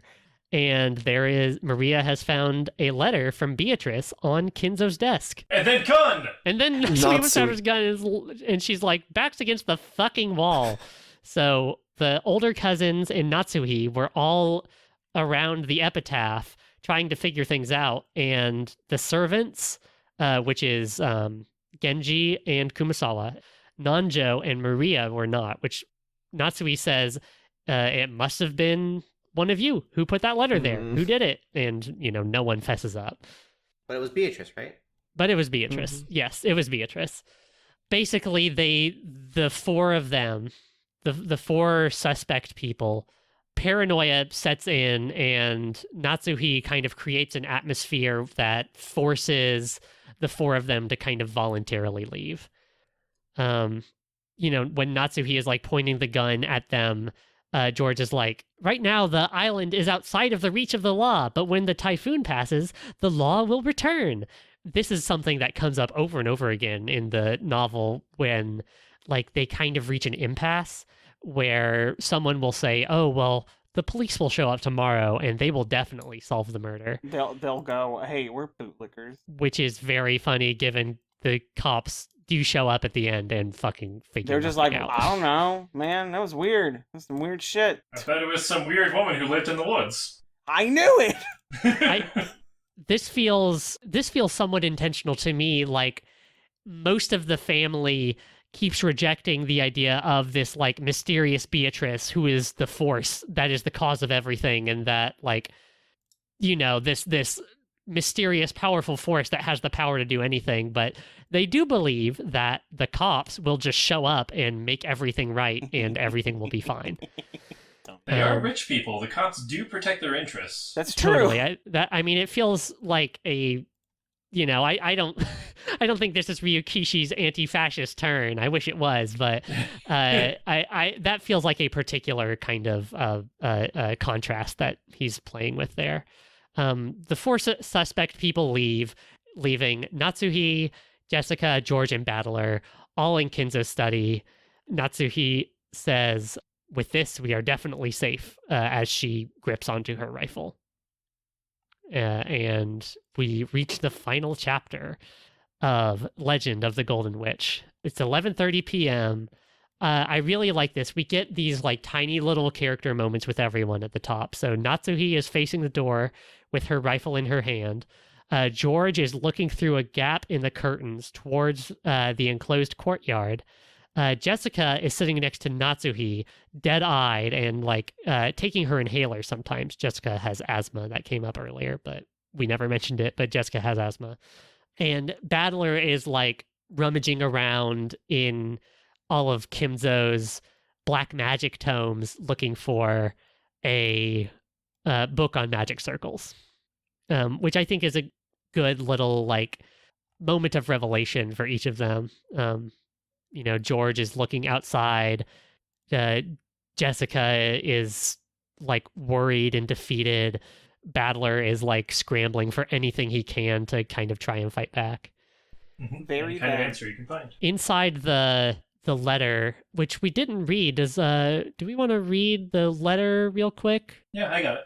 The Witch's Letter 3. Are you enjoying the riddle of Kinzo-sama's epitaph? As you are all probably aware, you have very little time remaining. Please abandon any naive hopes of escaping after the storm passes. This game can only end with my victory or yours. When time runs out, I will win by default. There will be no ties. Make sure that you do not misunderstand your current situation. We should have given you the theater degree. What am I doing with this bullshit? I've always read stories just like that. One time in school, my teacher got mad at me because I was reading with a weird voice. And I was like, what? God. That's how I talk. Having fucking fun? Yeah. How dare you? I'm with you on that one. Included in this letter was another magic circle, which, they can't identify with Maria out of the room, but Battler eventually finds it, and it's a magic circle that means discord, agitate internal division, and cause the enemy to bring about their own downfall. Oh my god. Magic is real. It's such a cool moment. We're on Discord right now! I'm howling at the moon. Wait a minute. Who's the sixth person in the Discord call? It's fucking Kinzo. God. It's just groovy. Oh god. The cousins basically kind of come around and try to say, hey, look, the culprit is Beatrice. We don't need to suspect anyone.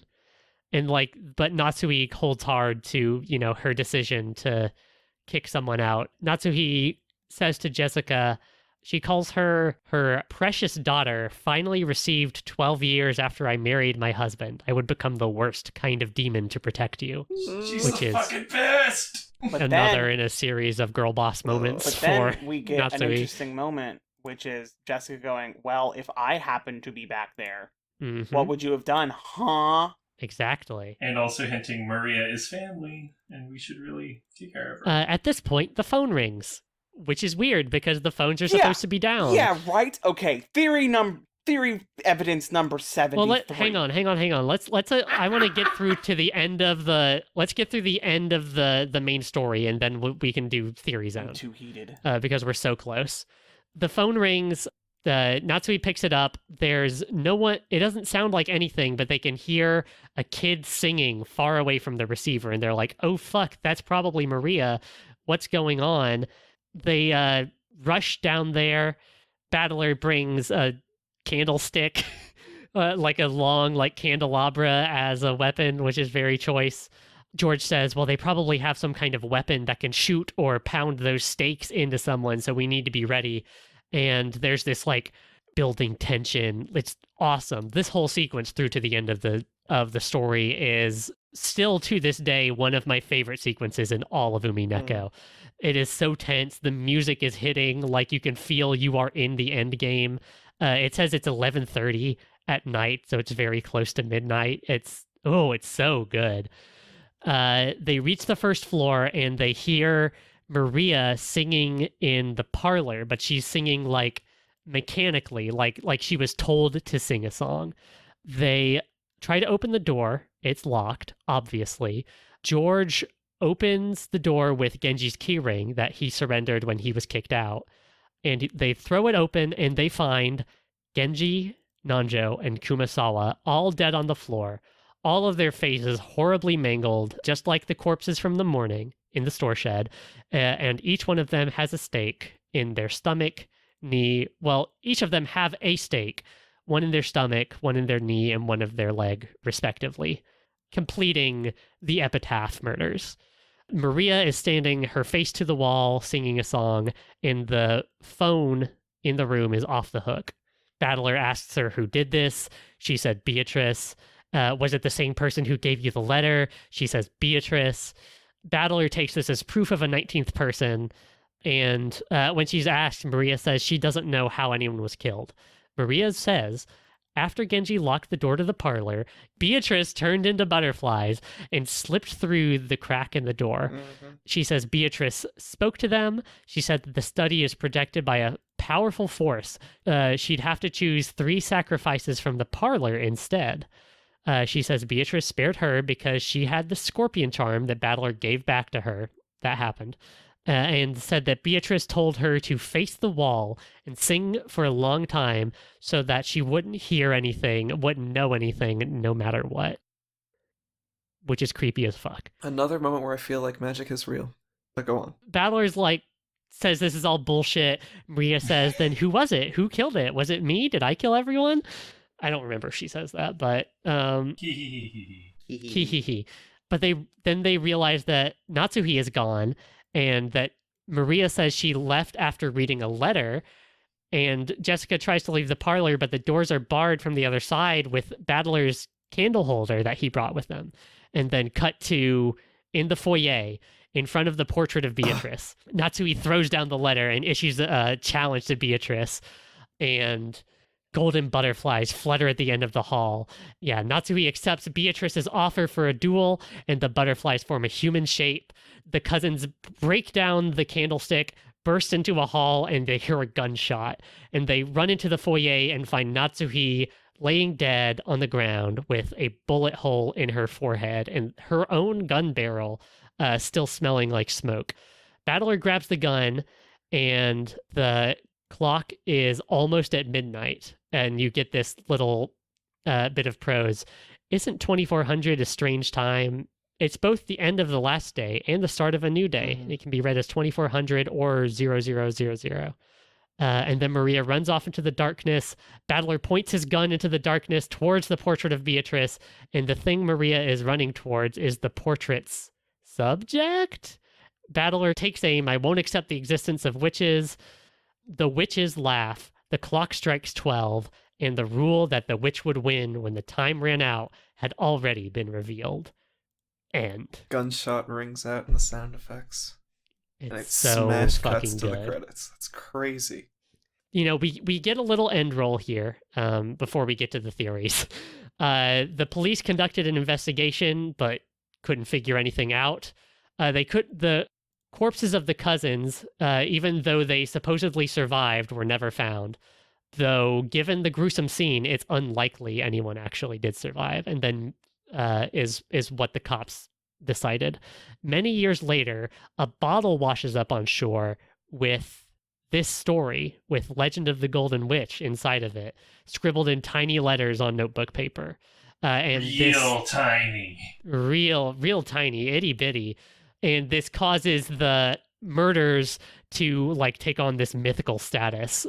People start talking about them, and a whole bunch of interpretations of the story circulate. But according to the narrator of this like little end scroll that we get, none of them are even closer to the truth.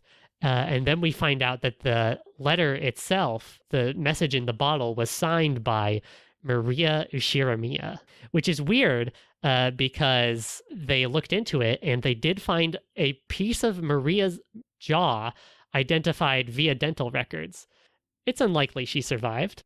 And the very last thing is this message that was at the end of the story, at the end of the message in the bottle. By the time you read this, I will probably already be dead. Although there may or may not be a corpse, you who have read this, please find out the truth. That is my only wish. Ushiramiya Maria. And that's Umineko. Did she send that when they were at the beach? Did she? Did she know that there was going to be a bunch of serial murders? No one saw her do that? No one saw her do that. We didn't see her do that. The perspective of the narrator never saw her do that. It is worth noting, do not forget that she is the only person who has a named role in this entire story, written in carrots. It is the only time we see that in this entire story, is she is written as the messenger. She delivers Beatrice's letter, and she writes this message in a bottle. She is the messeger. I think that is very important to remember that when you think about Maria as a character. But that's just my guess. But Jen, I just want to let you know, before I start yelling about theories, I was utterly enraptured, like, by that whole ending sequence. It was amazing. It's so good. I like Dead Angle, which is the song that plays at the very end of before the end roll, when there's the showdown in the foyer, is fucking. It's one of my favorite songs. Like, you're getting these like super fast cuts between like the cousins in the room and Nasui out in the hallway, and it's just, oh, it's so awesome. Like, there is this drive through the end of the story that totally grips you and shakes you. Izzy, I yield the floor, please. All right, tell me what the fuck is going on. Fucking get angry at everyone. Kinzo is doing everything for Beatrice. Okay. Beatrice is dead. Magic isn't real. But Beatrice's existence at all and her place in the story is influencing Kinzo's actions, making Beatrice an effective 19th person. So you're saying that Beatrice is a 19th person in the sense that she is a motive for Kinzo to do all of this stuff? She's a 19th individual who is important to the story, and because she exists, a lot of this shit's going on. Okay. What is Kinzo's plan? Kinzo's plan is to do that fucking magic bullshit he thinks is magic and is dumb. Okay, what about the corpse that everyone thinks is Kinzo's? It's Kinzo's. He does say that he would basically that, like, Beatrice can kill him if she wants to during the prologue. Yep. Next. Phone lines. What the fuck? Genji, I believe, was the one who told Natsuhi, hey, we can't find Gohda, and we can't make breakfast yet. That's pretty fucked, right? And it's like, we can't, and I'm sorry I didn't call up here because the phone lines are fucked. But guess what? The phone lines weren't fucked. Nobody tested it except for the servants. the servants who, might I add, are definitely Kinzo's illegitimate children. Okay. Genji included? Goddamn. Genji is Kinzo's estranged brother that... What? What? Shut the fuck up. What?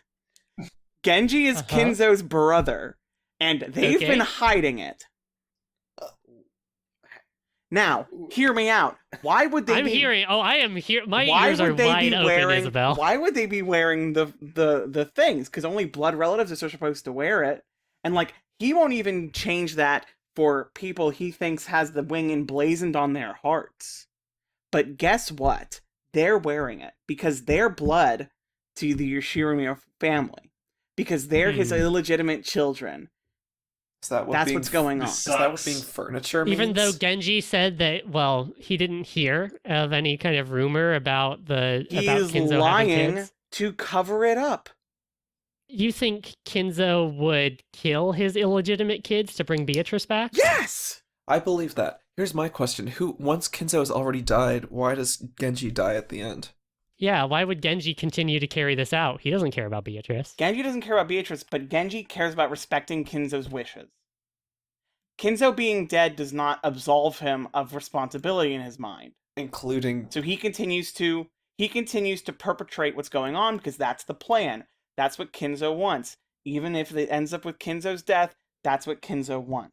Including... How did Kinzo die? How did Kinzo... He was in the furnace! No, but he got stabbed first. If Kinzo is the mastermind, what is the thing that is choosing culprits, and why did it choose Kinzo? I don't know. Some fucking Okay. roulette wheel that he constructed, like, in a hidden room or something, and he spins it, and there's a thing called the key, and this key is the fucking roulette wheel with pictures of everybody, like it's the tips thing. Also, by the way, the tips thing has 2 empty spots, except the tips thing doesn't, because the tips thing has 2 fucking more people that are going to be put into it.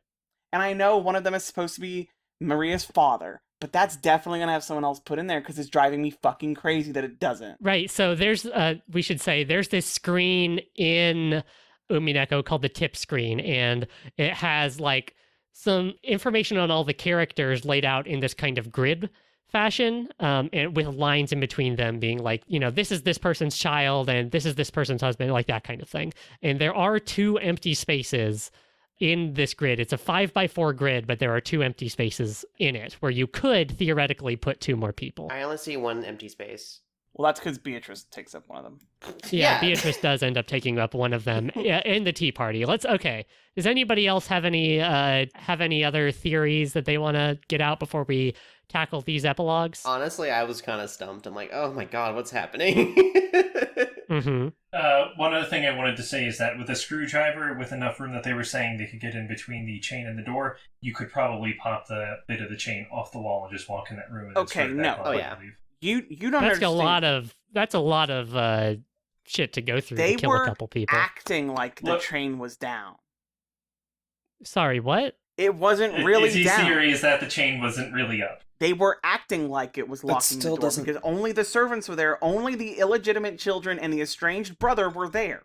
Okay, if only they were there, why would they have to like act like that? Why would they be like? Because oh, it okay. helps them keep up their character. Turns out that Kinzo's actually leading an improv comedy group, and they just have to yes and their way And through this. let's It's true. say- They let's- cannot break character for anything. Let's say some people happen to be watching. There's not really a good time in the house to drop character to be like, yeah, but this is a bunch of stupid bullshit, right? Like, no.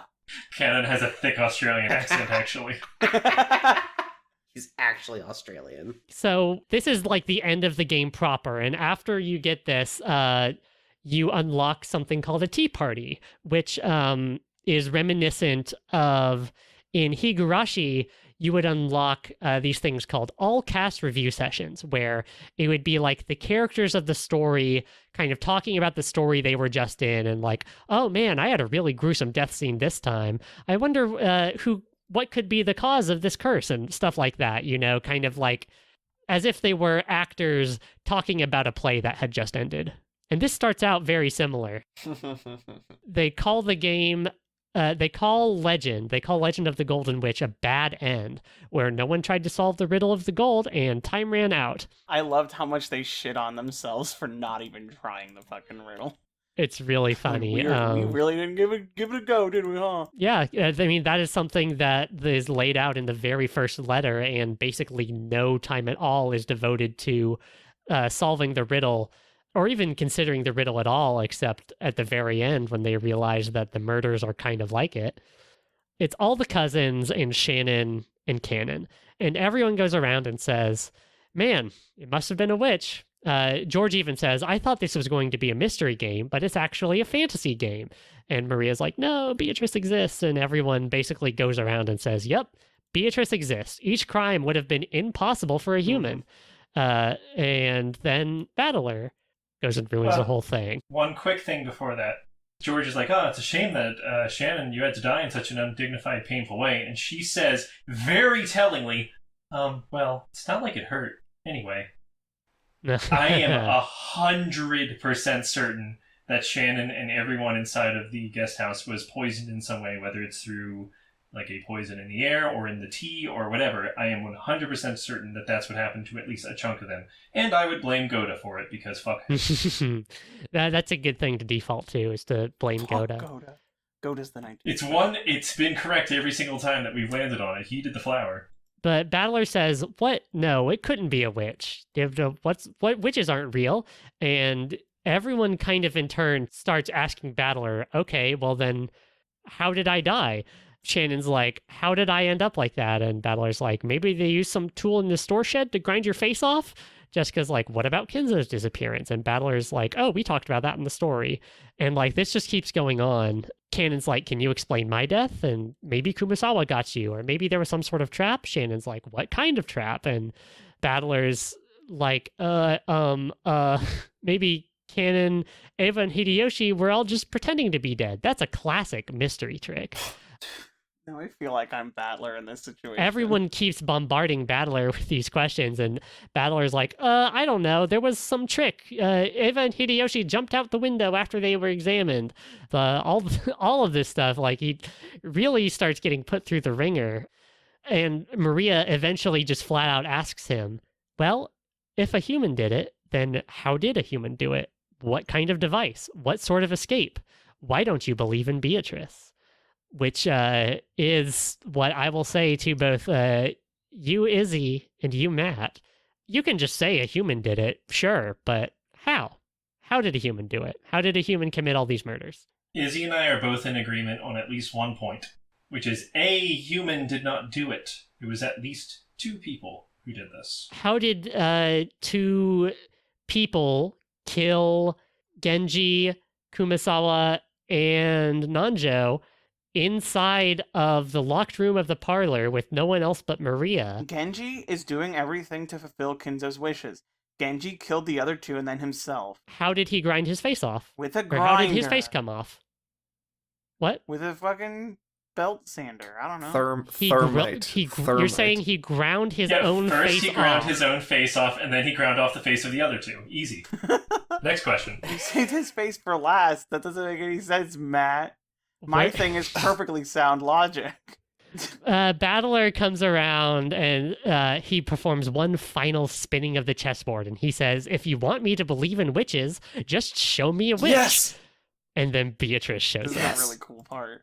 The victory I felt in my soul when she finally The fucking arrived. Fortnite dance she does as she walks into the room, I'm sure. It's so good. Beatrice fucking appears via magic, and the servants are like, oh, Beatrice-sama. And the older cousins ask for Beatrice to forgive Battler, and Battler, like, doesn't budge. Beatrice leads with, I'd love to make a man like you kiss my toes, which is a lot of heat to bring in, like, your first 5 minutes of being on screen. Yeah, right? I was like, An unstoppable boob man meets an immovable footwoman. Beatrice is out for That's my heart. literally it's it. also good. Beatrice says, okay, how could a human kill Eva and Hideyoshi, who were, locked in their room with the chain set, all that stuff? Battler says, well, they probably had something to shoot those weird ice picks with. Beatrice says, well, you can't see that far from outside with the chain set. And then Battler's like, well, how did you do it? And Beatrice summons the two stakes, the two ice picks, and orders them to kill them. And they fly through the crack and land their marks instantly. The coolest shit. Anna, where are you in this moment? I'm just vibing right now. Finally, I'm at peace. I'm just like, I'll have more to say in a second. Of course. Battler says, I like this line, your tricks aren't 1,000 years old. They're all from the 100-year-old history of the mystery genre. And clown. as he says that, Shannon's face falls apart and George and Jessica start to turn to meat. And basically, like, because Battler doesn't believe in Beatrice, like, the magic is falling apart. The miracle won't occur. One thing worth noting, Jessica does note while dying, she's like, nah, dude, fuck her up. Yeah. Figure this shit out. I love Jessica so much. She's like, hell yeah, dog. Fuck that bitch. Yeah, I love Jessica. She's Solve this fucking mystery, dude. You got this. She's so good. You got her on the ropes.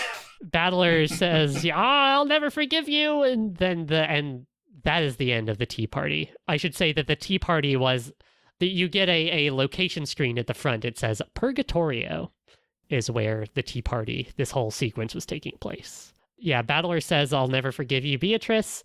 And Beatrice cackles and says, kiss my toes, boy. yeah, he says, I'll take your challenge. You'll deny me no matter what? Awesome. Let's start the next game. Beatrice seeing Kinzo with his 6 toes and being like, My God, this sucks. We figured it out. Jesus. Well, okay, Beatrice wants Battler to kiss her toes. I don't know that any number of toes that someone else might have would really do anything for her. Just based on what we know about her right now, which I guess is her foot fetish. Oh, is that confirmed? Is that a golden truth? I hate this. She brings it up twice. She's like, I'm definitely going to make you kiss my toes. And Battler's like, I'll make you kiss my ass instead. And then it's like something about how like kissing a demon's ass is like the most belittling way to like get a witch power or something. Yeah, it's it's something Battler. like that. God. But you complete this and you get credits, and then you get another secret thing called question mark. I think there's 4. There it is. This is referred to in the Japanese fandom as the Ura Tea Party, or Hidden Tea Party, taking a term from Mahjong. Beatrice is hosting a tea party for a short, blue-haired witch named Burncastle, sure it is. who looks remarkably like the protagonist of the Last When They Cry series, Higurashi, and makes a bunch of oblique references to the Last When They Cry series, Higurashi. Mm-hmm. We don't have time to really break down exactly what is going on with Burncastle here, but suffice to say, she looks a lot like and makes reference to experience of Higurashi, of Rika Furude. But what's important here that we can take right away is Burncastle talks about how her power is nothing against Beatrice, who can kill people over and over again as much as she likes. Burncastle describes this as Beatrice's power to kill someone endlessly. We kind of get that Beatrice is kind of hosting these games for Burncastle's benefit, or Burncastle is like viewing them. She's traveling through the fragments, which is another returning concept. She's traveling through basically kind of like the timeline multiverse, just trying to make sure she's not bored. And she says that she'll fuck off as soon as she's bored. So we get kind of these very oblique references to the nature of like Beatrice. This person, Beatrice, who is now real and here, might have happening, might have going on. Does anyone have any kind of particular thoughts about this? Can I talk about the very end of this party? That's the only thing I want to talk about. Yeah, sure. So I should say that Beatrice like goes to prepare the next game, and then Burncastle turns apparently to the camera and tells you she's going to give you a little help. She tells you that Beatrice isn't necessarily one individual woman, Hmm? that she's not some human, but that she's a personification of the rules of this world. And then she basically fucks off after that. She fucking looks Which at would the theoretically player. make Burn Castle the personification of Higurashi. That's cute. It is. There's some really interesting kind of meta stuff that, again, I don't think we really have time to get into right now, but we will definitely find time to talk about it in another episode. Izzy, what were you going to say? She looks at the player. It's so fucking cool. That's all I wanted to say. Oh, yeah, it's awesome. So she has one talk sprite this entire time that's kind of like total ice face, like you can't read anything on her, and she's just kind of looking off into the middle distance, but then her pupils shift towards the camera, and it's totally awesome. This is the point where I feel like even if it is technically some person orchestrating murders in the real world with real means, hiding under beds and shit on Rokenjima, that's so much less interesting to me by far than whatever the fuck is going on with this universe where, like, magic is ostensibly real, and not just in the way that, like, Kinzo is horny for it, but, like, all of these characters exist and have their own characterization and histories and relationships that exist fully outside of the perception of any of the human characters of the plot. So, like, what the fuck is really going on? This is why I really believe in magic earnestly, is because, like, what is all this? You know? And I have no idea what the answer to that question is, but I feel like it must be real in some meaningful way for this to even be happening. Totally. I think part of what's happening here is, I said we weren't going to get into this, but I'll get into it just a little bit, is Ryukishi is using these characters to kind of talk to you about the game he's trying to play. Like, Burn Castle is this, basically it's if you were playing Legend of Zelda, let's say you were playing Twilight Princess. It's like if you were playing Twilight Princess and then the Link from the Wind Waker shows up and tells you, hey, here's what I did in my game. Here's how you can win yours. It's like you're playing Twilight Princess and then the hero Shade shows up. Okay, yes, real gamers know. The real gamers know there is another Link in that game. But the Burn Castle talks about how she had to, again, there are spoilers for Higurashi. It took her 100 years to figure out that she needed to learn and unravel the rules of the world. They're kind of contrasting the ways that people have played previous games, or that the last player played the last game, and how you are playing this game, or at least how Beatrice is playing this game, whoever Beatrice is, whether she is truly herself Beatrice or whether she is some kind of personification of the rules of this world. But then how do you explain the Tea Party, not the Aura Party, but the Tea Party, where the real characters interface with Beatrice? It's not just plain casting call where the characters step outside of their roles. This is within the canon. This is the follow-up to the ending. It's the epilogue. It's still part of the same story. Yeah, and that's what...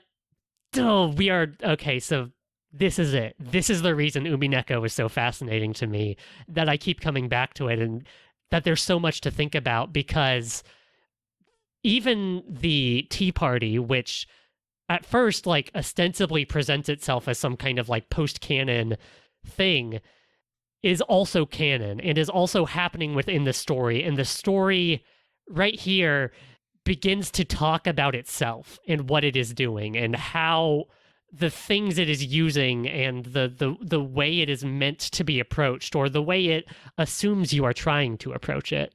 And this tension that is set up at the very end of the first Tea Party, that is this 1,000-year-old magic, or are these tricks from the 100-year-old mystery genre? Like this, the tension of, is this mystery game, this thing but that by all accounts has all the hallmarks of a mystery game, is it even a mystery at all? That itself right here becomes the question of the game, which is just deeply fascinating to me, and we will talk about that more in future episodes. I'm so excited to talk about this, but that is the end of Legend of the Golden Witch, truly and fully. Overall, what did everybody think? Amazing. Mm-hmm. Really good.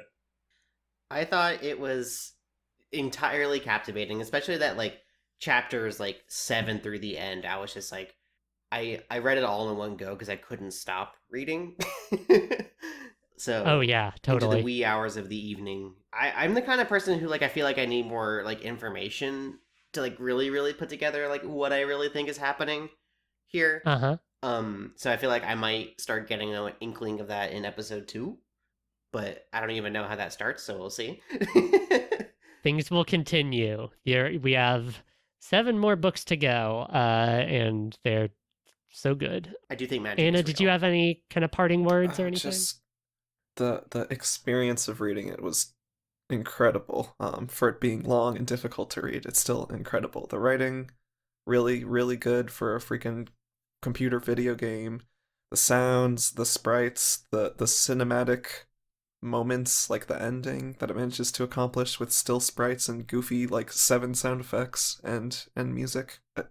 Stunning. It's super impressive and definitely got me hooked. I totally agree. Two things. One of the other things that really draws me in about Umineko is I feel like it's genre work. It's unashamed genre work, not just mystery, but like otaku niche visual novel. And at the same time, it's not, even here in the first book, I think it's very clear that it's not content to just tell a fun mystery. Like there's something happening here. It feels like there is something trying to be said here about what a mystery is. Do mysteries even exist? You know? Also to what you said, the storytelling, the way that it uses the medium, like the sprites are so expressive, the music is awesome, the sound effects is awesome. I think it is just an expertly like constructed thing, just in terms of the storytelling, not just the story. I truly love this series, and I'm so glad we all get to sit around and talk about it for the next several months. Me too. Yeah. Nice. Well, with that brings us to the end of our first or second episode of Golden Truths. Thank you all so much for listening. I get to plug all of these hot social channels we have for some reason. You can follow us on Twitter at Golden Truths Pod. You can follow us on Tumblr also, because I'm crazy. You can follow us on Tumblr at Golden Truths Pod. We have a website for some reason, goldentruths.net. Oh my god. I didn't know we had a website. We have a website. I paid for that domain name. I'm listening to this for the first time. I'm gonna go follow all this shit right now. We have an email address. If someone, I have no idea who, but if someone has listened all the way through these 6 hours of podcast and wants to write in, you can send an email to goldentruthspod@gmail.com. And we're on, you should be able to, if you are listening to this through some unideal means, you should be able to search Golden Truths or Umineko in your podcast catcher of choice and should be able to find our feed and We've follow got an it. RSS feed too. Oh. This is a whole I mean, you really production. prepped. Everybody She say really prepped thank for you, Jen. You can follow me on Twitter at Kebs with 4 B's, KEBBBBS, or on Tumblr at Daihenshin, DAIHENSHIN.tumblr.com, if you should so wish. Where can people find you, Izzy? Oh, I am Izzy Timestream on Twitch, twitch.tv/Izzy Timestream. I stream every Monday and Tuesday. You can find me there and talk to me. You can also follow me on Twitter. My Twitter is also Izzy Timestream, and my Tumblr is Izzy Timestream. That is Izzy, IZZY, and then Timestream, like we're in a fucking time travel thing. I love that. Grace, where can people find you? You can find me on Twitter and Instagram at _ Gwen Grace _ so GWENGRACE. I mostly post art there, but I also just am able to participate in discussions, or if you want to send me DMs, just asking questions and things, feel free. Oh yeah, I want to say here, if for some godforsaken reason we do have a listener, and for some godforsaken reason you think about sending spoilers to anyone on this cast except me, I will find you and throttle you and turn your head into a grape and squish it. That's a Yeah. that's a Do not do witch's that. I think you should spell. go without saying no spoilers, please. For the love of God. And Matt, where can people find you? Oh man, I do have a social media presence. I mostly just read blog stuff, but if you are foolish enough to message me, I will respond in way too long messages, and you can do that at Twitter at I'm Your Paper Pal, and that's your spelled correctly, so don't spell it wrong, you'll find me. You can also find me on Tumblr at Your Paper Pal. Awesome. And you can find Anna in the Abyss, in the interdimensional You can find rift. me here in the Golden Land, bitches. I'm off the grid. Yes, we will all retire to the Golden Land now. We'll see you.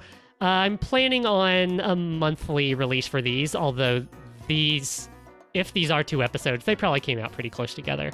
But, yep, that's the podcast. I have a sign-off that I'm trying to remember right now. Yes, I've got it. Okay. Thanks for listening. I totally don't remember it. I'm cutting this part out. Oh, fuck. What was it? Bye forever. Please No, remember. okay. Umineko Sugar Girls. Oh my God. Say goodbye. Until next time, sleep peacefully, my beloved witch, Beatrice.